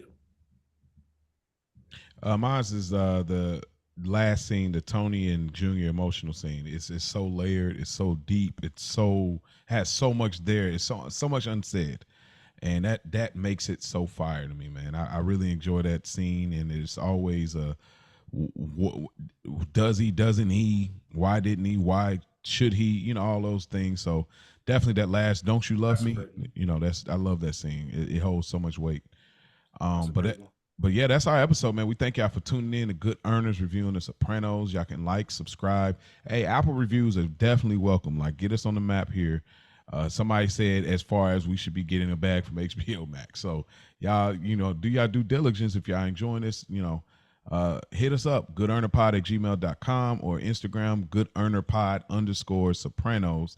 We welcome questions. We're easy to get a hold of. We're doing our thing. So we appreciate y'all listening and tuning in. And remember, don't forget about it.